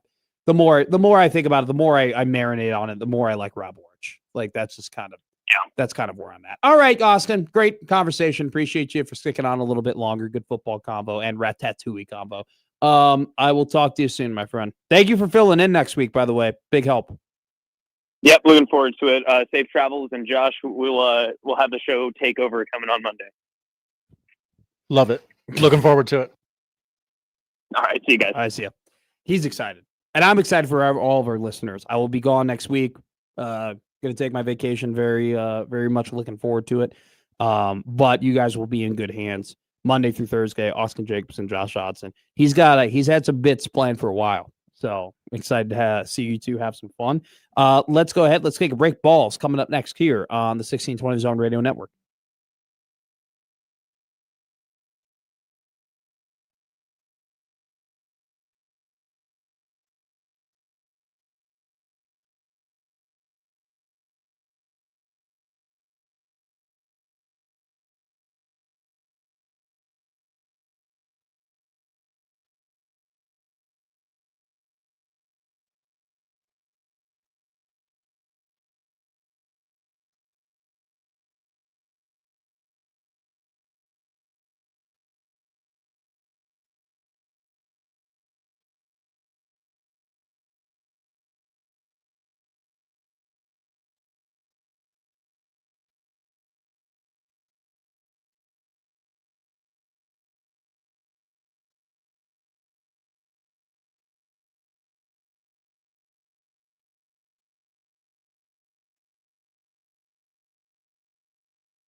balls, balls, balls, balls, balls, balls, balls, balls, balls, balls, balls, balls, balls, balls, balls, balls. Everybody, balls, balls, balls, balls, balls, balls, balls, balls, balls, balls, balls, balls, balls, balls, balls, balls. Everybody. Balls, balls, balls, balls, balls, balls, balls, balls, balls, balls, balls, balls, balls, balls, balls, balls. Everybody, balls, balls, balls, balls. We're talking balls. In particularly, baseball. Baseball. Baseball. The good, the bad, the ugly of the Major League Baseball. What is the good, Josh Hodson? Well, I was going to use this spot to highlight the resurgence of Dansby Swanson, but he went 0 for 4 last night. So I will not be doing that. He had like 15 RBIs, though, in like 2 days. It was yeah. pretty. And by the way, the resurgence. Get out of here. Still bad under the Mendoza line. That waste of $500 million. Oh, he's so great at defense. How about you hit? But the loser? fans from the Netherlands think he's the best baseball player in the world. By the way, we just now figured out that Dansby's bad at hitting. He's been bad at hitting ever since he signed that godforsaken deal. All right, what's the sorry. Oh, yeah, you know, sorry. You're fine. I don't even care about the Cubs that much. It doesn't sound like you care at all. Phillies are 15-7 in the month of June. Yeah. With series against the Mets and Pirates remaining for the final week of June. Philly now just 4 games back of Atlanta in the NL East after firing their manager on April 28th. Yeah, that's what it feels like. Big time. Phillies. Rob Thompson, you suck. Down 5-0 to Washington last night. Bryce Harper hitting a 2-run home run to give Philly the lead against his former team. It looked like he gave them a middle finger as he rounded first, but for some reason, he flashed them his ring finger. Bryce Harper famously 0 rings.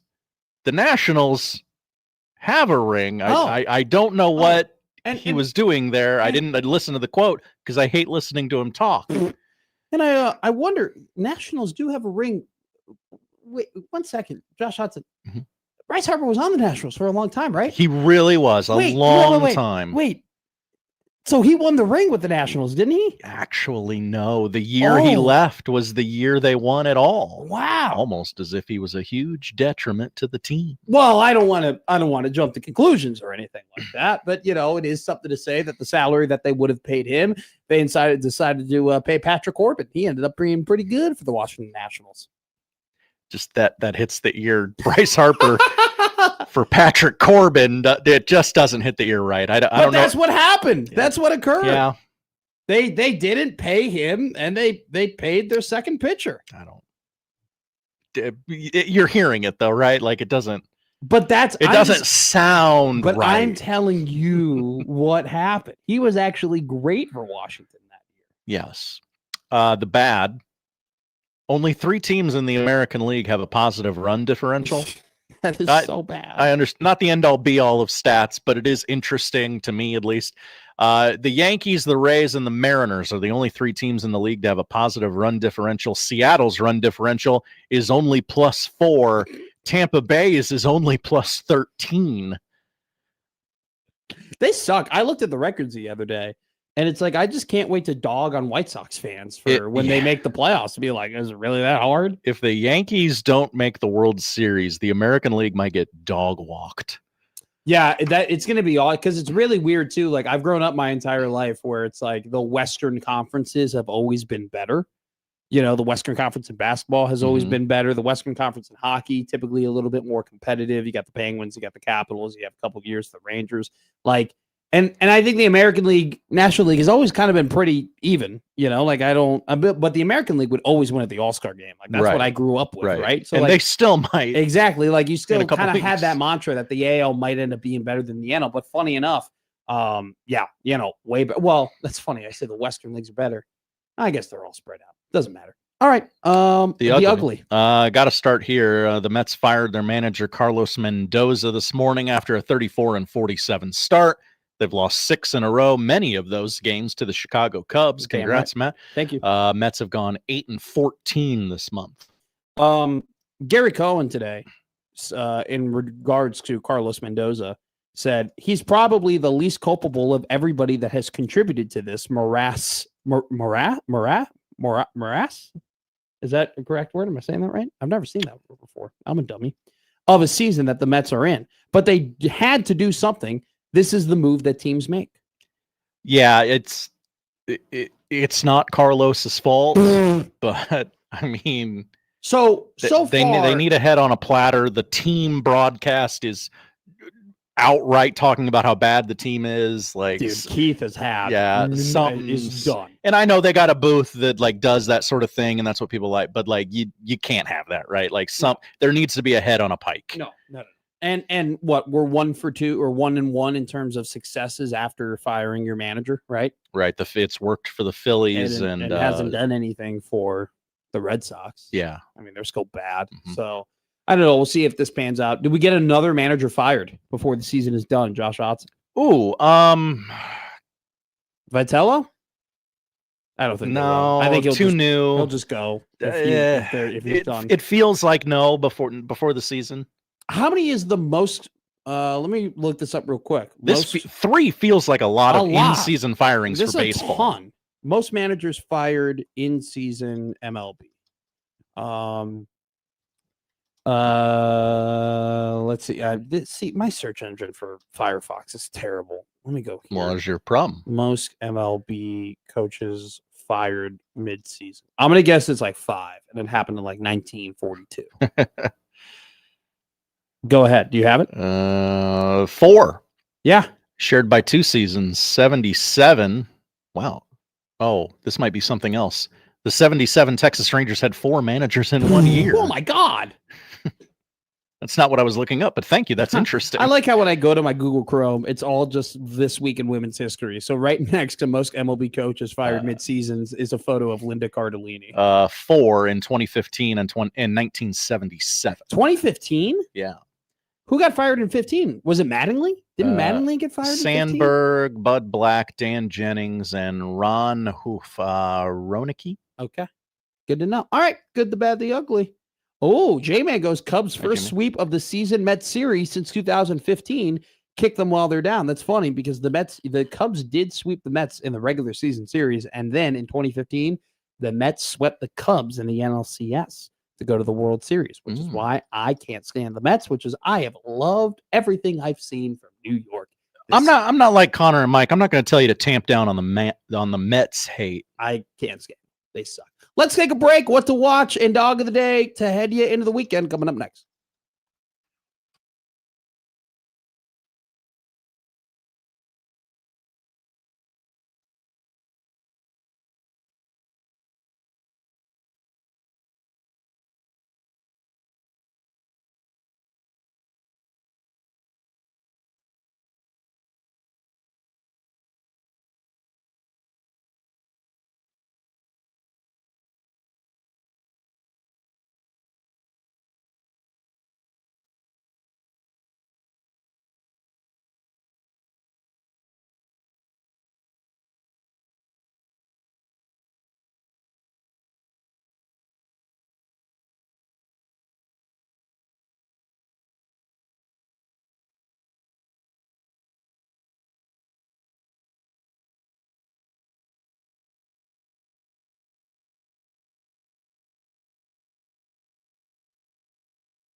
All right.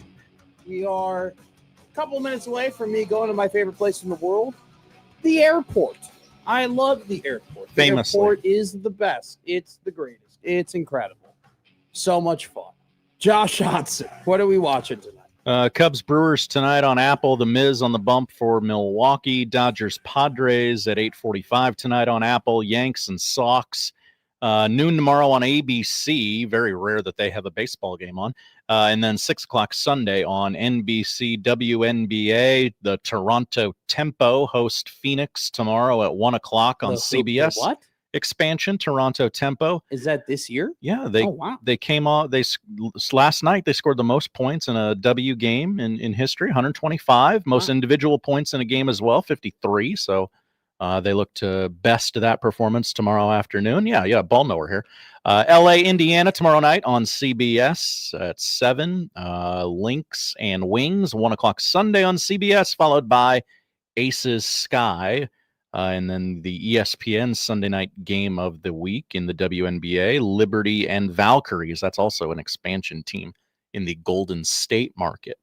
I did know about that one. Okay. Most points scored in the W's, 53. That's right. Wow. 6 World Cup matches today and 6 more tomorrow. Knockout rounds begin Sunday with South Africa versus Canada, 2 o'clock on Big Fox. First round of the NHL draft is tonight at 6 on ESPN. The Maple Leafs have the number 1 overall pick. Matt, who will they take? Probably Gavin McKenna. Obviously. That's probably if you want to go that route. New John Cena movie on Netflix. Little Brother, a famous real estate agent's carefully curated world is upended when his eccentric little brother, played by Eric Andre, unexpectedly reappears. Larry David is back on HBO tonight, 8 o'clock. Life, Larry, and the Pursuit of Unhappiness. A 7-episode sketch comedy series led by Larry David that features a rotating lineup of notable guest stars, including Jerry Seinfeld and several other Curb Your Enthusiasm alumni. And finally, Mel Brooks turns 100 on Sunday. Turner Classic Movies is celebrating with a trio of movies from him. 5 o'clock, it's Spaceball. 7 o'clock, it's Blazing Saddles. 9 o'clock, Young Frankenstein. Wow. Okay. There's a lot going on. There is. All right, folks, let's talk right now. I'm going to kill your bookmaker. I'm going to rip his throat out. I will blow this man out. I will step on his throat until the man chokes. Let me tell you how. Dog. Winners. Dog. Winners. Dog. Winners. Dog. Winners. Dog. Winners. I'm on a roll. Dude, you got to love dogs, right? Ghost Dog. Hit. Whoa. It out of the park. They called him a madman. And they did. And then he also won on I'll just spoil Ghost Dog's pick. He won straight up with Ecuador to beat Germany. Mm-hmm. Where are our hash browns? Where are our cups of coffee? Where's our eggs?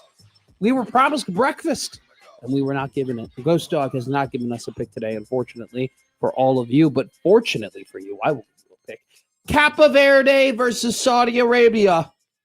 We're going to bet the tie. We're going to bet the tie, plus 230 to I believe it's called a draw. Cape Verde. Oh, what? It's called a draw? Yeah. Oh, the draw. My bad. Mm-hmm. We'll bet a draw, plus 230. Thank you so much for listening to Middays with Matt. This week, fun week. Started the College World Series, ended here at our studios on 50th and Dodge. Great time as always. I will be gone next week. We will be on the air Monday through Thursday, and then we will have whatever content we have on Friday. Best of something. Best of something. And so you will have Austin Jacobsen and Josh Hodson here Monday through Thursday. Very excited for you guys to listen to Austin and Josh. Austin is one hell of a talent. Love having him here fill in for us. Great broadcaster, good friend. And so it's going to be looking forward to that. I'm going to take my vacation, going to go to a lot of places, going to go to Wisconsin, going to catch some baseball games, and then I will be bright-eyed and bushy-tailed and rested. We'll come back here, and, man, we won't be that far away from football season. So we'll be bringing you some really great content in the weeks to follow, and then we will be in the meat of it all. So really looking forward to that, and look forward to get back here. Going to take my time and then see you knuckleheads when I see you. So with that, crossover and UFC coming up next year on the 1620 Zone Radio Network.